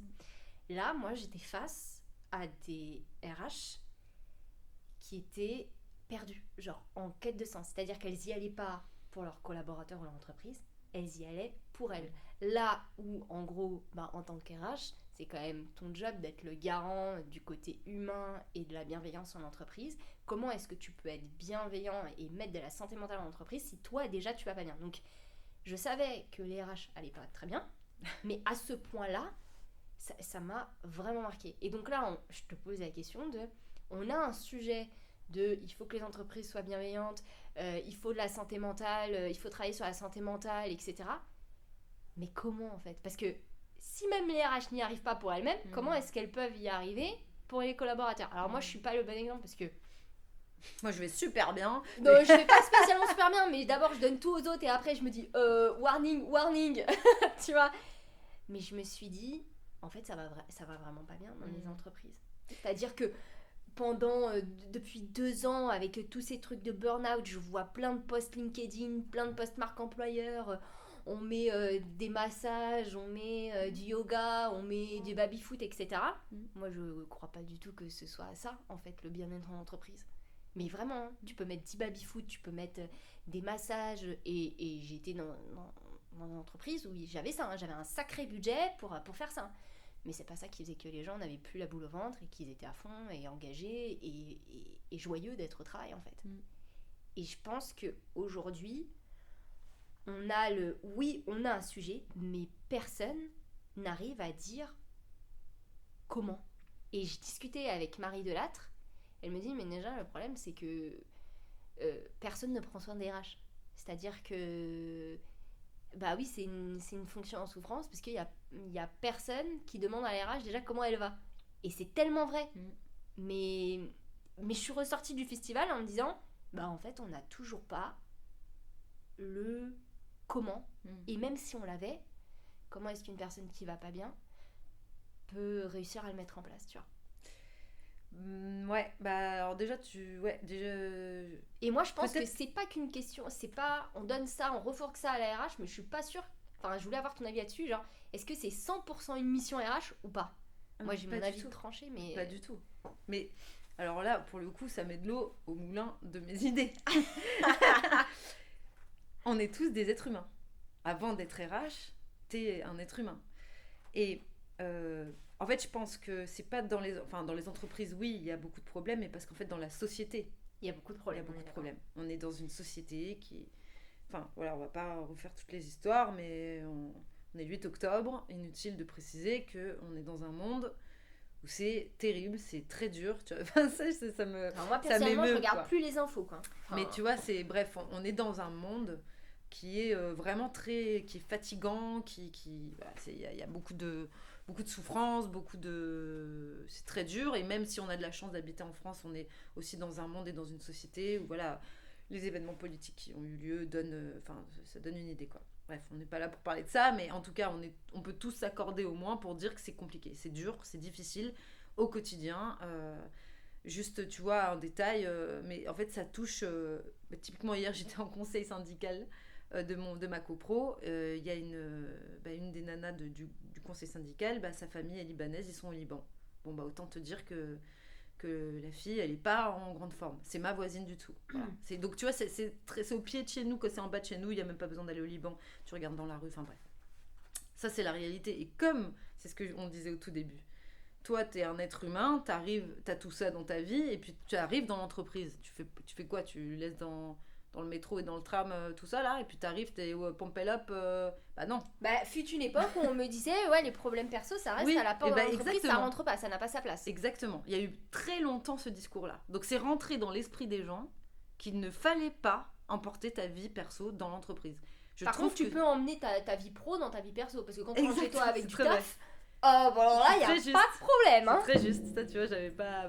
effectivement. Mais tu vois, c'est une erreur monumentale d'avoir fait ça, parce que ça a créé, je trouve, ça oblige, ça a créé une espèce de segmentation entre vie pro, vie perso. Et bon, pour le coup, c'est le post aussi que j'avais... Enfin, c'est vraiment une idée sur laquelle vraiment... En fait, j'ai beau tourner le truc dans tous les sens, je suis toujours d'accord avec moi. C'est-à-dire que la vie, par essence, c'est personnel. Ça n'existe pas, vie pro, vie perso. Ta vie, par essence, c'est personnel. Et dans cette vie personnelle, il y a le travail. Et en fait, de vouloir dissocier les deux à ce point, ça crée de la distance entre les gens, je trouve. Et en fait, on est en train de... Et du coup, on s'attache, quand on arrive en entreprise, je trouve, au poste. Ah, lui, il est manager, elle est RH, lui, il est patron. Donc, c'est eux qui doivent... Donc, les gens, ils se déchargent sur ces gens-là. Et effectivement, ils se mettent dans une posture, la fameuse posture. Moi, c'est pas mon job d'aller lui demander si elle va bien ou de prendre soin, de savoir si elle est OK. C'est pas ma responsabilité. Moi, je suis pas RH. Hein. Ouais. Attends, mais t'as vu ça où? T'es un être humain avant tout. Et ça, pour le coup, tu vois, Benoît disait très souvent ça. Et je trouve que c'était pas assez entendu. C'était pas assez... tu vois, on le martelait pas. Mais j'étais 1000 fois d'accord avec lui. Il disait tout le temps... il faut prendre soin des collaborateurs, tu sais, je sais pas si tu te souviens, il disait ça, mais on doit tous prendre soin les uns des autres. Tu vois, c'était un des éléments de Candide. Et moi, il y avait un truc où je disais, tu peux pas sauver tout le monde, mais tout le monde peut aider quelqu'un. Ouais, tu vois. Ouais, c'est clair. Et On peut mais pas, j'y crois fermement. Attends, c'est quand je voulais faire la blague, on peut pas tromper 1000 fois une personne, mais on peut tromper... Ah, t'as pas la ref? Non. Oh merde. Attends, ça me parle, attends. On peut pas tromper c'est- 1000 fois une personne. On peut tromper 1000 fois une personne, non. Et Non, en fait, c'est non. dans un film, tu sais, c'est bon. Ok, j'espère qu'il y aura des auditeurs un peu vieux qui m'écoutent. Mais non, mais tu vois, et ça, cette idée-là de dire, en fait, prendre soin des gens, c'est pas lié à ton statut dans l'entreprise. C'est juste lié au fait que t'es un être humain. C'est juste Ouais, ça, c'est en vrai. fait. Donc, en fait, le problème, donc quand tu me dis ça, déjà, ça veut dire qu'il y a un truc à faire pour aider les RH. Ça, Ah ouais, il y on a pourra un y truc. réfléchir, il y a peut-être un truc à faire. Et deux, ça rejoint toujours cette même idée que avant d'être RH, avant d'être manager, avant d'être collaborateur, on est des êtres humains. Si on arrête... Tu vois, moi vraiment, je défends cette idée. Arrêtons de vouloir dissocier les deux. Et si on ramène les gens à leurs conditions, à notre condition, on est tous des individus, ça veut pas dire que tout le monde va être pote et qu'on va tous aimer. Mais en tout cas, vraiment mon rêve, ma vision, tu vois, c'est qu'on arrête de rentrer dans ces postures et qu'on prenne en compte, avant de se dire qu'on est dans l'entreprise, qu'on est des individus avec une vie, des failles. Et puis en plus, je trouve que c'est aussi une façon de s'élever soi-même. C'est-à-dire que si tu acceptes que l'autre est ça, bah, ça veut dire que tu acceptes aussi que tu l'es toi. Enfin, tu vois, je veux dire, c'est un cercle vertueux, quoi. Alors, je suis pas un monde des bisounours, hein. J'ai conscience de tout, hein. Je suis loin d'être naïve sur ce qu'est l'être humain et toute la noirceur que ça peut embarquer. Mais par contre, je refuse de le nourrir. Et moi, je suis convaincue que voilà, l'idée, et avec Vaste Programme, c'est vraiment ça que je veux faire, et c'est le sens. Tu vois, c'est pour ça que ça me tient vraiment à cœur et que j'ai tant de mal à le vendre, parce que c'est tellement, tu vois, c'est tellement moi que c'est... Enfin bref, ça c'est moi et moi. Mais en tout cas, ce que je veux défendre dans mes rencontres, et d'ailleurs, tu vois, je l'ai fait... et c'est d'ailleurs pour ça que je l'ai fait et en B2C et en B2B. C'est parce que ce n'est ni réservé au monde de l'entreprise, ni réservé aux gens dans la vie. En fait, les ponts se font. C'est-à-dire que le même sujet, là, tu vois, je fais une capsule sur l'IA, mais je le traite pas du tout de façon, on va dire, comment dire, un peu comme, enfin voilà, l'IA... Enfin bref, j'en parlerai après si tu veux, mais je le traite d'une façon un peu particulière. Mais je vais le faire et en entreprise et en grand public. Parce que finalement, que tu sois quelqu'un dans une entreprise ou dans la vie de tous les jours, bah, t'es impacté pareil, tu vois. Et puis tu vas, voilà, si t'apprends quelque chose dans ta vie, enfin dans ton quotidien, si tu lis un bouquin, bah, tu vas emporter de cette connaissance dans l'entreprise et ainsi de suite, quoi. Voilà. C'est un peu... Donc, pour répondre à ta question, ouais, comment on fait pour prendre soin du bien-être mental ? Bah, moi, c'est l'idée de se dire, bah... on dit arrêtons de distinguer pour en fait tu vois arrêtons de prendre des postures et ramenons-nous à la base, on est d'abord des individus. Donc quand une entreprise dit on respecte vie pro vie perso, c'est du bullshit. Je comprends pas trop ce que ça veut dire. Enfin, bien sûr je comprends ce que ça veut dire, mais je trouve que ça a pas tellement de sens.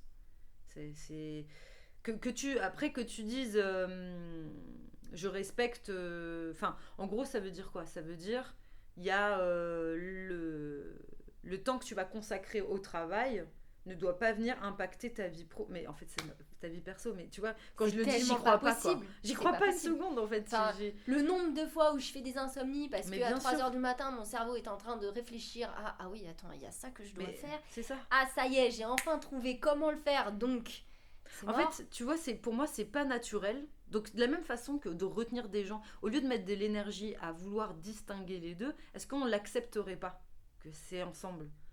Et par contre bien sûr qu'il faut trouver un équilibre, mais il faut aider les gens alors les gens doivent s'aider à le trouver eux-mêmes aussi, parce que tu vois alors là je vais me faire peut-être vraiment des ennemis, mais là je vais dire un truc, mais en fait je me suis toujours posé la question, est-ce que les gens qui font des burn-out, est-ce que dans les gens qui font des burn-out il y a des gens qui allaient très bien dans leur vie perso. Genre ils vont très très bien, leur vie perso elle est vraiment, ils ont pas de problème, c'est hyper équilibré, ça va dans leur, tu vois, leur vie de famille, tu vois ils sont hyper équilibrés, mais c'est le boulot vraiment qui les a mis dedans.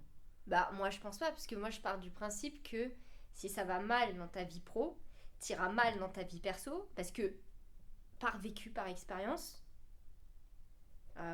quand j'étais harcelée en entreprise.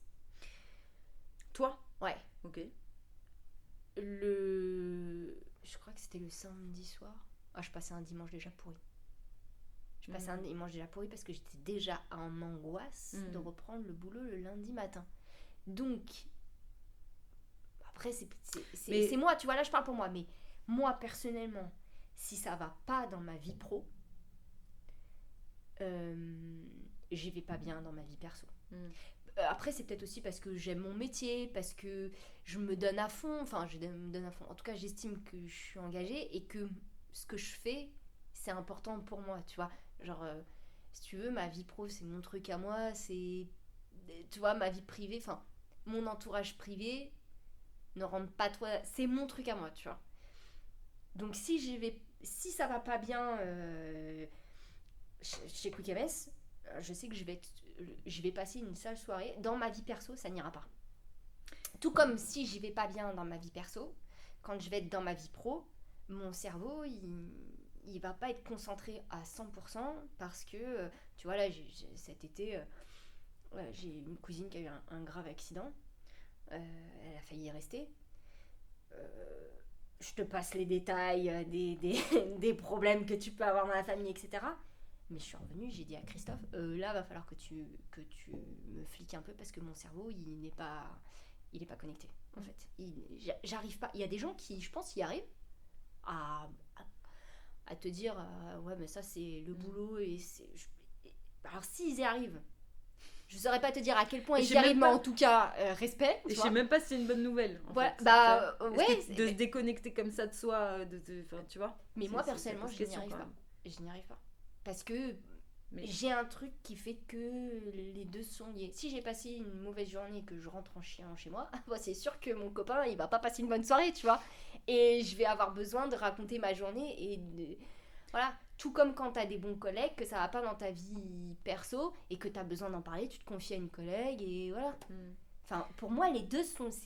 Moi, je comprends ce que tu veux dire. Pour moi, les deux sont liés. Bah... Tu vois, tu soulèves... Déjà, là, c'est rigolo parce que toi, moi, la question que je pose, c'est est-ce que t'es bien dans ta vie... Enfin, moi, c'est un peu l'œuf ou la poule, hein, mais... Moi, la façon dont je vois les choses, c'est que t'as ta vie perso et dedans, t'as le travail. Donc, la première vie qui doit être OK, dans laquelle tu dois être bien, c'est ta vie à toi, privée, perso, c'est ta vie perso. Et alors, après, dans ton travail... Imaginons, en fait, pour donner un exemple concret, si dans ta vie, t'es une personne qui n'arrive pas à mettre des limites, pour X raisons, ton histoire fait que t'es une personne qui n'arrive pas à mettre de limites, et on abuse de toi assez fréquemment. Abuser, tu sais, c'est peut être des amis qui abusent de toi, dans le sens, ils exagèrent, ils abusent tout le temps un peu. Bah, c'est pas surprenant que dans ta vie professionnelle, tu te laisses aussi abuser par une charge de travail, un manager qui va t'en demander trop, une entreprise qui va t'en demander trop. Si dans ta vie, tu arrives à régler ce sujet de limites et que tu arrives à poser des limites, toi, en tant qu'individu, bah dans l'entreprise, tu y arriveras aussi. Alors, c'est pas aussi simple que ça, mais c'est pour schématiser. Mais majoritairement, je pense que... C'est pour ça que je te dis, pour moi, ce que tu dis, ça a du sens. Et pour la majorité des personnes, il n'y a pas de... La vie pro et la vie perso sont liées. Je te donne un exemple. Tu fais un repas avec des potes ou en famille. Tu vois, le truc tout con. Quand tu en arrives à parler de ta journée, enfin, de ton quotidien, tu vois les gens pour qui ça se passe bien et les gens pour qui ça se passe pas bien. Et généralement, les gens pour qui ça se passe pas bien, dans la soirée, ça n'a pas été les plus souriants. Ça a même été les plus râleurs. Moi, je sais que je vois la différence entre...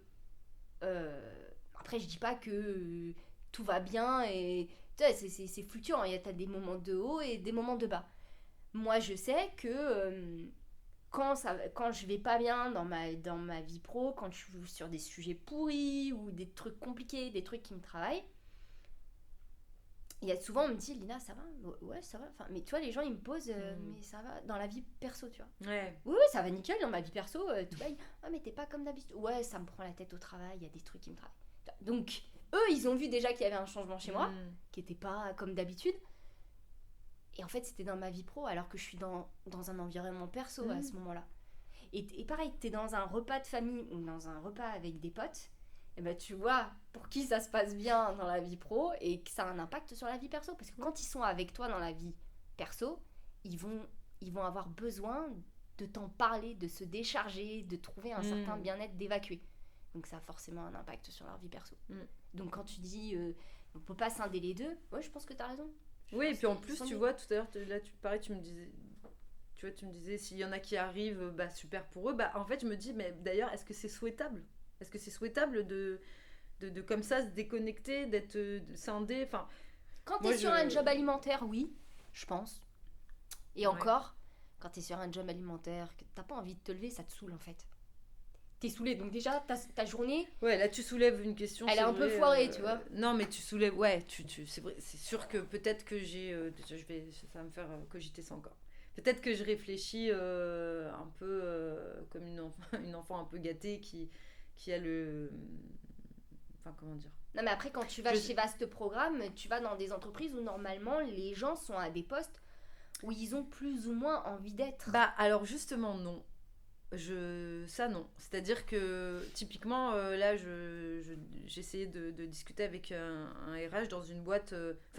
en En fait, j'en sais rien d'ailleurs, est-ce que tu as envie d'y être ou pas. En tout cas, ce que je veux dire, c'est que je cible pas des secteurs d'activité. Tu vois, on m'a dit, oh non, mais va pas dans l'industrie, parce que franchement, les gens, ils s'en foutent, enfin, ça va pas marcher. Mais alors déjà, bonjour les a priori. C'est clair. Je te demanderai pas du coup de développer ta pensée. Et précisément, si c'est un secteur d'activité où il y a des gens qui n'ont pas la chance de pouvoir prendre le temps chez eux parce qu'ils ont un contexte social voilà, où ils n'ont pas le loisir de lire, d'écouter des podcasts, tu vois, d'apprendre des choses, de pouvoir échanger avec des gens. Bien sûr que j'ai de la chance moi de pouvoir le faire, j'en suis parfaitement consciente. Donc il y a des gens, s'ils le trouvent dans leur entreprise, mais c'est pas incroyable, c'est génial. Ouais, ça veut dire que l'entreprise les aide à se et c'est développer, là, et donc on y revient à ce rôle, à mon avis, responsabilité sociale et sociétale de la boîte. Là, comme ça, tu vois, je pense à des métiers comme ceux, parce que souvent c'est à eux qu'on pense, honnêtes, ou ces boîtes qui font, tu vois, qui ont du personnel, qui sont sur le terrain, et bien sûr que j'ai bien conscience et en plus... en tant que bonne portugaise, je sais, tu vois, dans ma famille, bref, ces gens-là, je sais très bien la vie qu'ils ont. Bien sûr que c'est pas... alors, si je fais une généralité, hein, bien sûr, mais oui, ils ont peut-être moins le temps que moi d'écouter des podcasts, de prendre le temps de lire un bouquin, de se faire un week-end de 3 jours au vert en parlant... Enfin, tu vois, ce genre de truc.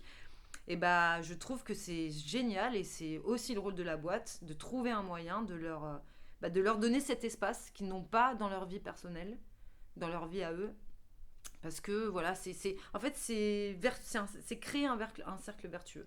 Et toi, avec Vaste Programme, ce que tu veux, c'est faire évoluer le mindset des entreprises vers ce type de pratique. Ouais, j'avoue que c'était pas comme ça que je l'avais pensé au départ. Je l'ai pensé, enfin voilà, oui, c'est ce qui me guide depuis le début, c'est de dire utilisons la connaissance et les rencontres pour devenir des meilleurs humains, pour nourrir notre esprit. Parce que ça me semble extrêmement important de nourrir l'esprit, évidemment.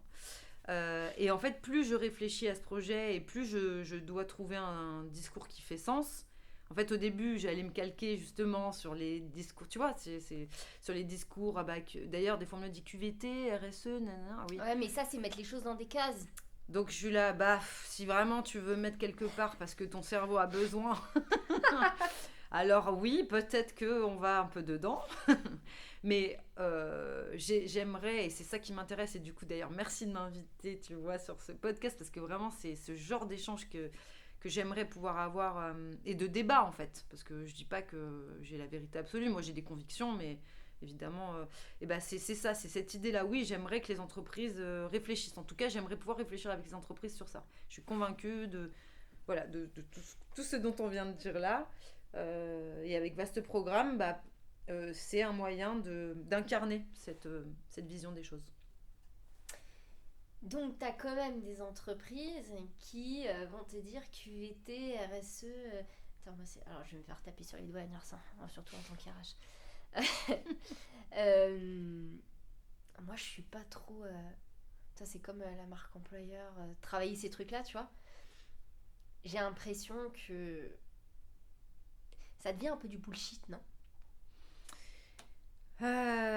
Franchement, c'est chaud quand même de se dire RH, QVT, RSE, machin. Mais en fait, je trouve que c'est ces trucs-là, ces cases-là, qui font que les entreprises ne sont pas ce que tu disais tout à l'heure, c'est-à-dire...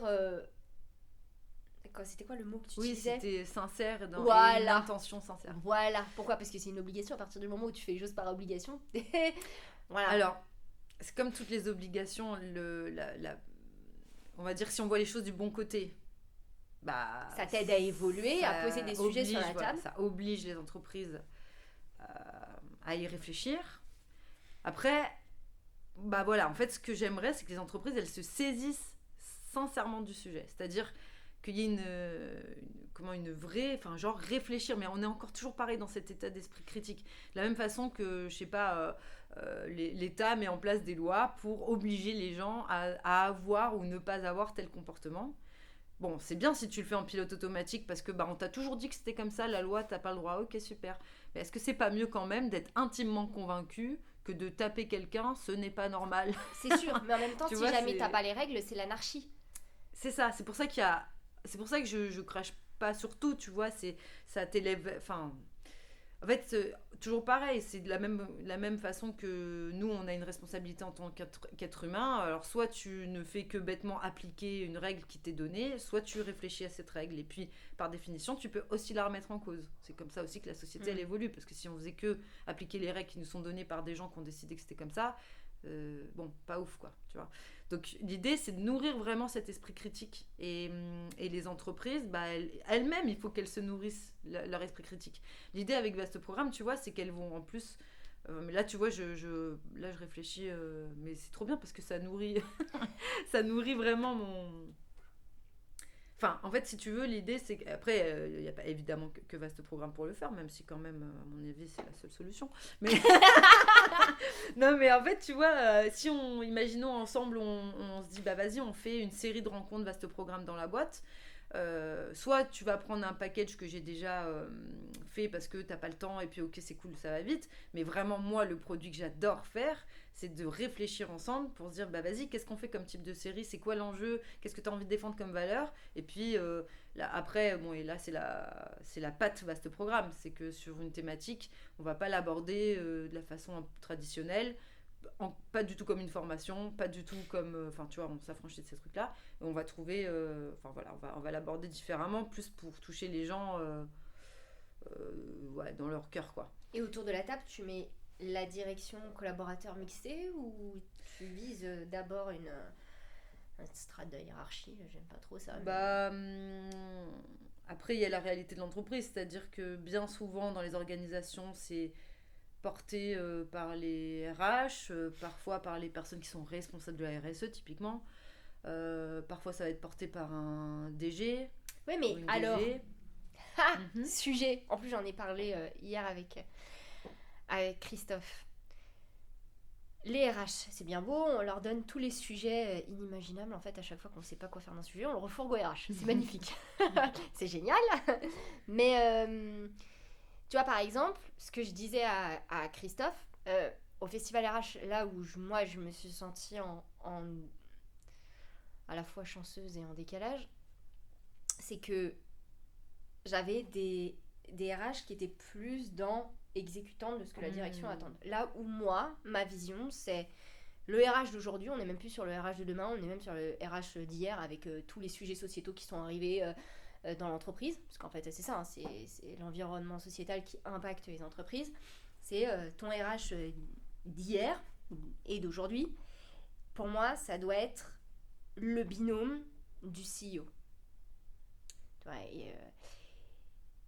Et donc, ces sujets qui sont aujourd'hui confiés au RH, je ne vois pas comment est-ce que ils peuvent être porter et en tout cas rendre, pour reprendre encore tes termes, l'entreprise sincère si la direction n'est pas en binôme avec le RH. Donc pour moi, si la direction dit c'est la RH, il faut que la direction le fasse. Enfin, ils mettent aussi du sien. Ouais. C'est-à-dire que moi, demain, Christophe, il me dit vas-y, bosse sur la QVT. Alors, première chose que je vais lui dire, c'est quoi pour toi la QVT ? Tu mets quoi derrière ? Qu'est-ce que tu veux pour QuickMS ? Bon, après, moi, je suis avec un CEO qui a pour vision de je veux que QuickMS devienne la meilleure entreprise dans laquelle ses salariés aient jamais travaillé. Donc, pour moi, c'est easy. Mais avec d'autres, c'est le premier truc que j'aurais fait. Ok, tu veux ça, mais est-ce que tu y crois ? C'est quoi, toi, ta vision ? Et je sais que c'est pas donné à toutes les RH de pouvoir le faire, de savoir le faire et d'avoir un CEO qui va vraiment te répondre en face. Parce que moi, t'as un CEO qui va te dire démerde-toi, c'est pas mon job, genre débarrasse-moi juste de cette obligation ou de ce truc-là, voilà. Ouais, je suis d'accord avec toi et c'est vrai que c'est pour ça que d'ailleurs... Parce que, encore une fois, pardon, je te coupe, mais si tu passes par les RH, c'est que derrière, je parle pas d'appui, hein, je te parle, elles ne sont pas en binôme avec la direction. Ça veut dire que tes RH ne sont pas décisionnaires. Aujourd'hui, majoritairement, les RH ne sont pas décisionnaires. Moi, je dis pas que je suis décisionnaire, par contre, je pense que j'ai quelques vétos. Ou en tout cas, j'ai la capacité, parfois, d'amener mon CEO à réfléchir ou à voir les choses d'une autre manière. Même s'il peut être borné, même si des fois, il peut être convaincu de bien faire les choses. Et des fois, je dis pas qu'il a tort. Hein. Mais tu vois... souvent, quand même, il a tort. Non, je rigole, Christophe, je rigole. Mais tu vois, récemment, on a eu un sujet, il a pris une décision, les équipes n'étaient pas d'accord avec eux, et je sais qu'il a pris cette décision dans le bien des équipes. Tu vois, son intention à lui était vraiment... Et il avait raison dans le fond, tu vois, parce qu'encore une fois, c'est un CEO, il pense aux équipes, il pense à son business, il pense... Tu vois, il donc, avait raison. Pourquoi tu dis qu'il avait raison? Comment tu sais qu'il avait raison?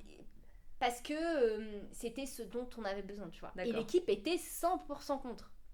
Et donc ils sont venus me dire, non mais Lina, ça passe pas. Donc ils étaient en colère. Je suis allée voir Christophe en lui disant, en fait à un moment donné c'est comme des enfants. Je sais, il me dit non mais ils ont tort, oui. Mais la seule façon de leur montrer qu'ils ont tort, en fait c'est de les laisser se planter. Donc laisse-les faire la connerie, tu vois. Genre annule ta décision. En fait c'était ça que je dis. Je dis, reviens sur ta décision et fais comme ils veulent faire. Mais en même temps, il a ce côté protecteur envers les équipes, donc il a eu quand même l'intelligence de dire je cède pas, mais en même temps, ok, vas-y, on fait Alors, il a trouvé un compromis. D'accord. Aujourd'hui, ça marche, tu vois. Genre, ce compromis, c'est le meilleur truc. Ok. Mais tout le monde ne... Enfin, il aurait très bien pu me dire non, mais Lina, c'est... Parce qu'un CEO reste toujours décisionnaire. C'est-à-dire, même si je suis en binôme avec Christophe, il reste décisionnaire. Mais la RH ne sera jamais à 100% décisionnaire. Mais quand tu n'es même pas déjà dans la posture de pouvoir influencer ou d'être en capacité de dire à ton CEO, je suis pas d'accord avec toi, regarde les choses différemment, etc. En fait, ça fonctionnera pas. Tu peux avoir toutes les bonnes volontés du monde, tu peux... En fait, tes RH, beaucoup de choses passent par la porte d'entrée dans les RH, mais si t'as pas la direction avec, tu ne fais pas du tout évoluer les choses. Mais pas du tout. Ouais, c'est vrai que là tu touches du coup la question de, enfin, quel type d'entreprise va acheter ce genre de service quoi finalement, et en tout cas et pourquoi elle va l'acheter, voilà. Et c'est vrai que aujourd'hui les entreprises qui sont le plus à l'écoute de ce genre de services, c'est celles qui sont déjà assez avancées dans leur réflexion et qui ont, tu vois, tu parlais de vision, c'est exactement ça. C'est-à-dire que, et là pour le coup, enfin moi ce que j'aime dans ce job de vaste programme et les discussions que je peux avoir avec les dirigeants ou les décisionnaires, c'est que mon job au départ c'est le market et la com, et j'ai beaucoup travaillé sur comment définir une vision, mission, ambition, tu vois, ces fameuses questions. Je l'ai même moi-même fait pour vaste programme, je l'avais fait avant pour une autre boîte dans laquelle j'ai été associée très rapidement, mais on avait eu ce sujet.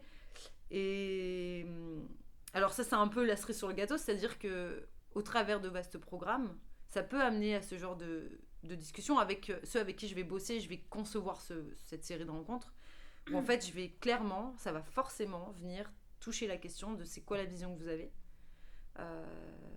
et si vous en avez une d'ailleurs. Ouais.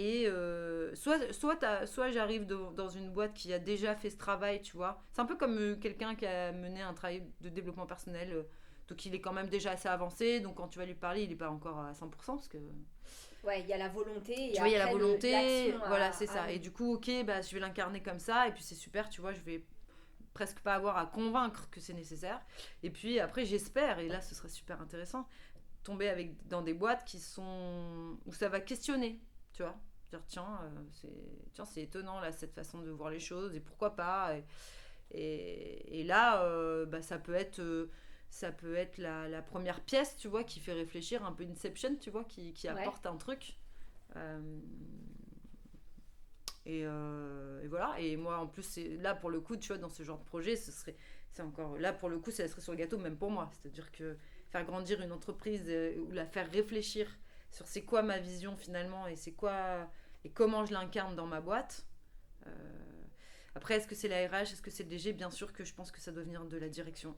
Oui, parce que je suis complètement d'accord avec toi. Si tu t'amènes à changer le mindset de l'entreprise, tu vas forcément derrière avoir en action une conduite de changement, et ça c'est forcément RH, manager, etc. Exactement. Donc, et pour finir sur ça, c'est aussi pour ça, dans cette optique là, parce que moi je sais, j'ai toujours été dans les entreprises, donc là quand je bossais dans les boîtes, j'étais assez fréquemment à un endroit où c'était a priori pas mon job, sauf que j'avais cet état d'esprit, et j'ai eu la chance d'avoir notamment Benoît qui était à l'écoute de ça. Mais c'est aussi que je m'en suis saisie et que je me permettais d'aller lui proposer, tu vois. Et c'est pour ça que je fais les rencontres aussi en B2C. C'est que je me dis, dans cette assemblée-là, de la même façon que dans une entreprise, avant d'être des salariés, c'est des êtres humains, quand ils sont avec moi en rencontre dans des lieux pépites, bien souvent, c'est des salariés aussi. Et donc, j'espère qu'il y a des gens là-dedans qui se disent, tiens, ça, je veux l'embarquer dans ma boîte, parce que je pense que c'est intéressant. Et puis, finalement, je vais toucher des gens qui ont cette volonté de voir les choses un peu différemment, d'apporter quelque chose de nouveau à la boîte, quoi. Et tu sens que y a une volonté des entreprises d'avoir ce truc-là, ce changement-là ou pas? Parce que moi, des fois, je me pose la question, je me dis, alors sur les nouvelles entreprises qui apparaissent, les startups, je vois du changement. Tu vois, par exemple, si demain je devais quitter Cookiemen, je sais que j'arriverais pas à retourner, déjà grand groupe, non, je m'ennuie quand tout est dans des cases et tout est cloisonné, donc je m'ennuie, mais je me verrais pas, j'arrive pas à me dire putain, faudrait que je retourne dans une entreprise avec quand même un mindset, ce que j'appelle moi traditionnel, paternaliste, etc. Tu vois, j'y arriverais pas. Bien sûr. Je serais pas du tout alignée avec ma vision, mes valeurs, et je reviendrais 15 ans en arrière. Tu vois. Donc je sens que dans les nouvelles entreprises, il y a un peu plus de ça, mais que, et je le disais encore hier à Christophe, que les RH le marché des RH n'est pas du tout formé, prêt à ça. Tu vois, ou prêt, ou en tout cas, il n'y a pas de... Il n'y a pas les RH qu'il faut pour répondre aux besoins de ces nouveaux CEO. Et en même temps, j'ai le côté optimiste quand je regarde ces nouvelles entreprises émerger et ces nouveaux modes d'organisation émerger. Et en même temps, je suis assez pessimiste quand je me retourne et que j'entends les gens me parler de leur quotidien dans leur entreprise. Je me dis, mon Dieu, mais t'es dans quelle boîte? Bon, alors moi, je sais que je suis un peu dans le monde des bisounours avec Cookiemen, mais je me dis, waouh, c'est pas demain le changement, quoi. Il y a du boulot, mais c'est un vaste programme. Voilà. Mais je pense qu'il y a les deux. T'as du taf, en fait. Il y a du boulot, c'est ça qui est bien. Et je saurais pas, franchement, c'est difficile d'avoir une vision réelle de cette... Est-ce qu'à un moment donné, on se dit pas, et c'est peut-être là ta carte à jouer, en fait, ils auront plus le choix? Eh ben, exactement. J'allais te dire, en fait, la réalité, c'est que je pense que la génération d'aujourd'hui et qui arrive, même celle d'après, en fait, c'est le sens de l'histoire. Donc, si de la même façon, enfin, tu vois, les entreprises, elles ont toujours dû s'adapter, évoluer. Elles y arriveront, il n'y a pas de sujet, parce que c'est dans leur intérêt, de toute façon. De répondre à un besoin, tu vois, du marché des salariés, quoi. Et le sens de l'histoire, c'est que les gens...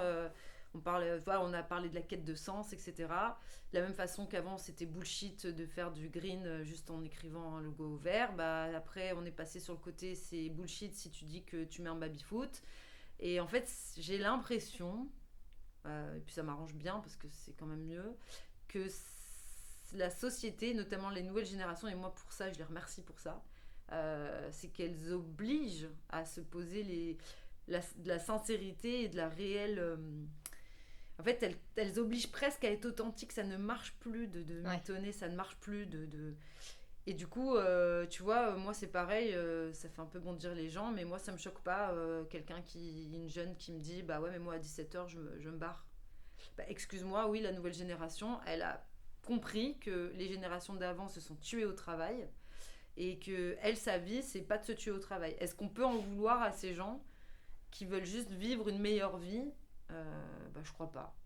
Tu vois, oui, surtout que si partir à 17h finalement comme ça tu lui disais évite de tout à payer l'heure. une babysitter, ça la rend plus heureuse et Par exemple, tu vois c'est des injonctions comme ça.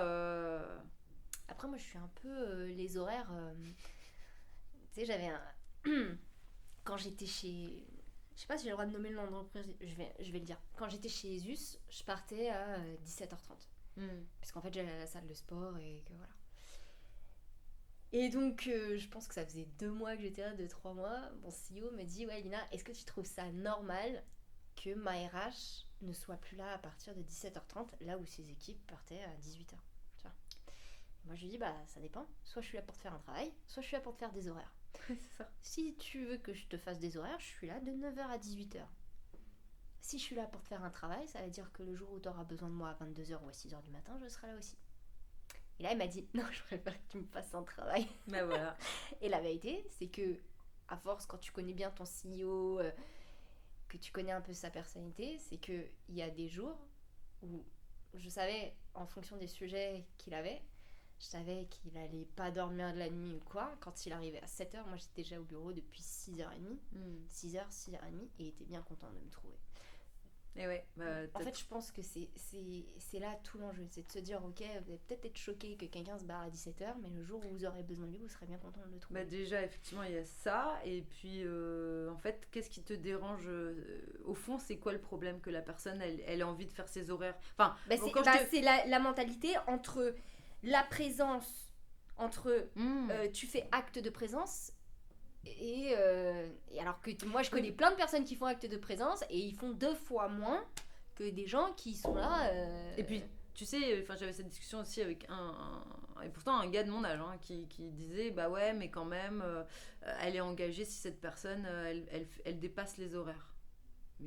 Mais alors pour moi, c'est biaisé de fou. C'est-à-dire pour moi, à l'inverse, moi je prendrais quelqu'un. Enfin, ça peut être aussi du zèle, tu vois. Bah oui.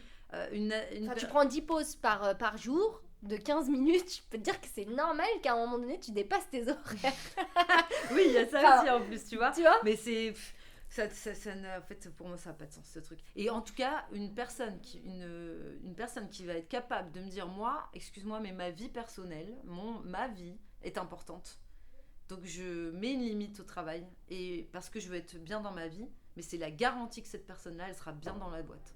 Enfin, tu vois, bien sûr, encore une fois, il y a plein de nuances, c'est pas aussi simple que ça, mais c'est quand même l'idée. C'est-à-dire qu'une personne qui est capable de prendre soin d'elle et de sa vie personnelle en disant, bah non, moi je fais pas des horaires de dingue, il se trouve que l'horaire c'est 9h-18h, oui, à 18h je pars. Bah en fait c'est aussi, tu vois, signe de bonne santé mentale de cette personne. Donc c'est forcément bien pour la boîte. Enfin, oui, tu vois, aussi. à quel moment ça peut être mauvais du coup. Moi alors je fais un exemple à suivre parce que j'ai pas de gosse, mais c'est vrai que pour les parents, avoir du 9h à 18h, non mais en tout cas, tu vois ce que je veux dire, c'est que cette personne elle peut un jour d'ailleurs faire plus tard, mais c'est juste. Après, il y a aussi, il y a façon de faire et façon de faire. Si la personne elle est là en mode j'attends 18h pile bim, enfin.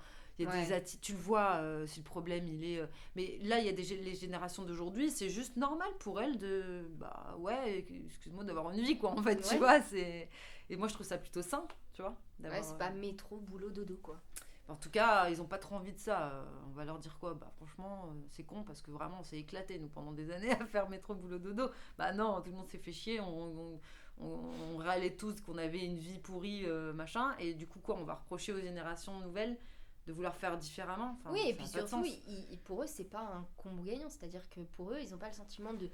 Parce que je vais plus travailler, je vais gagner plus. Et même comme ça, tu vois, t'en as même qui viennent te dire je préfère gagner moins et avoir une certaine liberté, ou avoir une vie perso, ou avoir du temps pour mes enfants, que de gagner 10 000 balles par mois et en fait ne pas avoir de vie, parce qu'en fait tu passes à côté.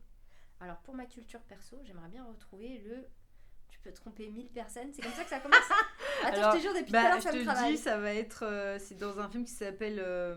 Ah putain, Attends, je crois que je l'ai. J'ai un trou de mémoire, c'est... On ne peut pas tromper 1000 fois... Non, attends. Comment ça s'appelle ce film ? On peut tromper une personne 1000 fois. Mes films. On peut tromper une personne 1000 fois, mais on ne peut pas tromper 1000 personnes 1000 fois. C'est La Cité de la Peur.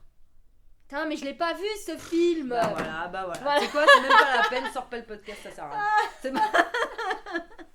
Mais il faut que tu vois, d'ailleurs je me demande comment il a vieilli. Mais il est très très drôle, il y a beaucoup de choses... c'est un peu débile par contre, hein. Mais je pense oui, j'ai quand même vu la bande-annonce, quelques extraits, etc. Mais je l'ai pas vu au point de retenir... Je sais pas de quand il date, mais écoute... je te propose de faire une petite séance chez Cookie MS de visionnage de La Cité de la Peur. Cité de la Peur, je sais pas quand est-ce que c'est sorti, il date de 1994, ouais, c'est sûr. Ça va, j'étais née, j'avais 5 ans, j'étais née.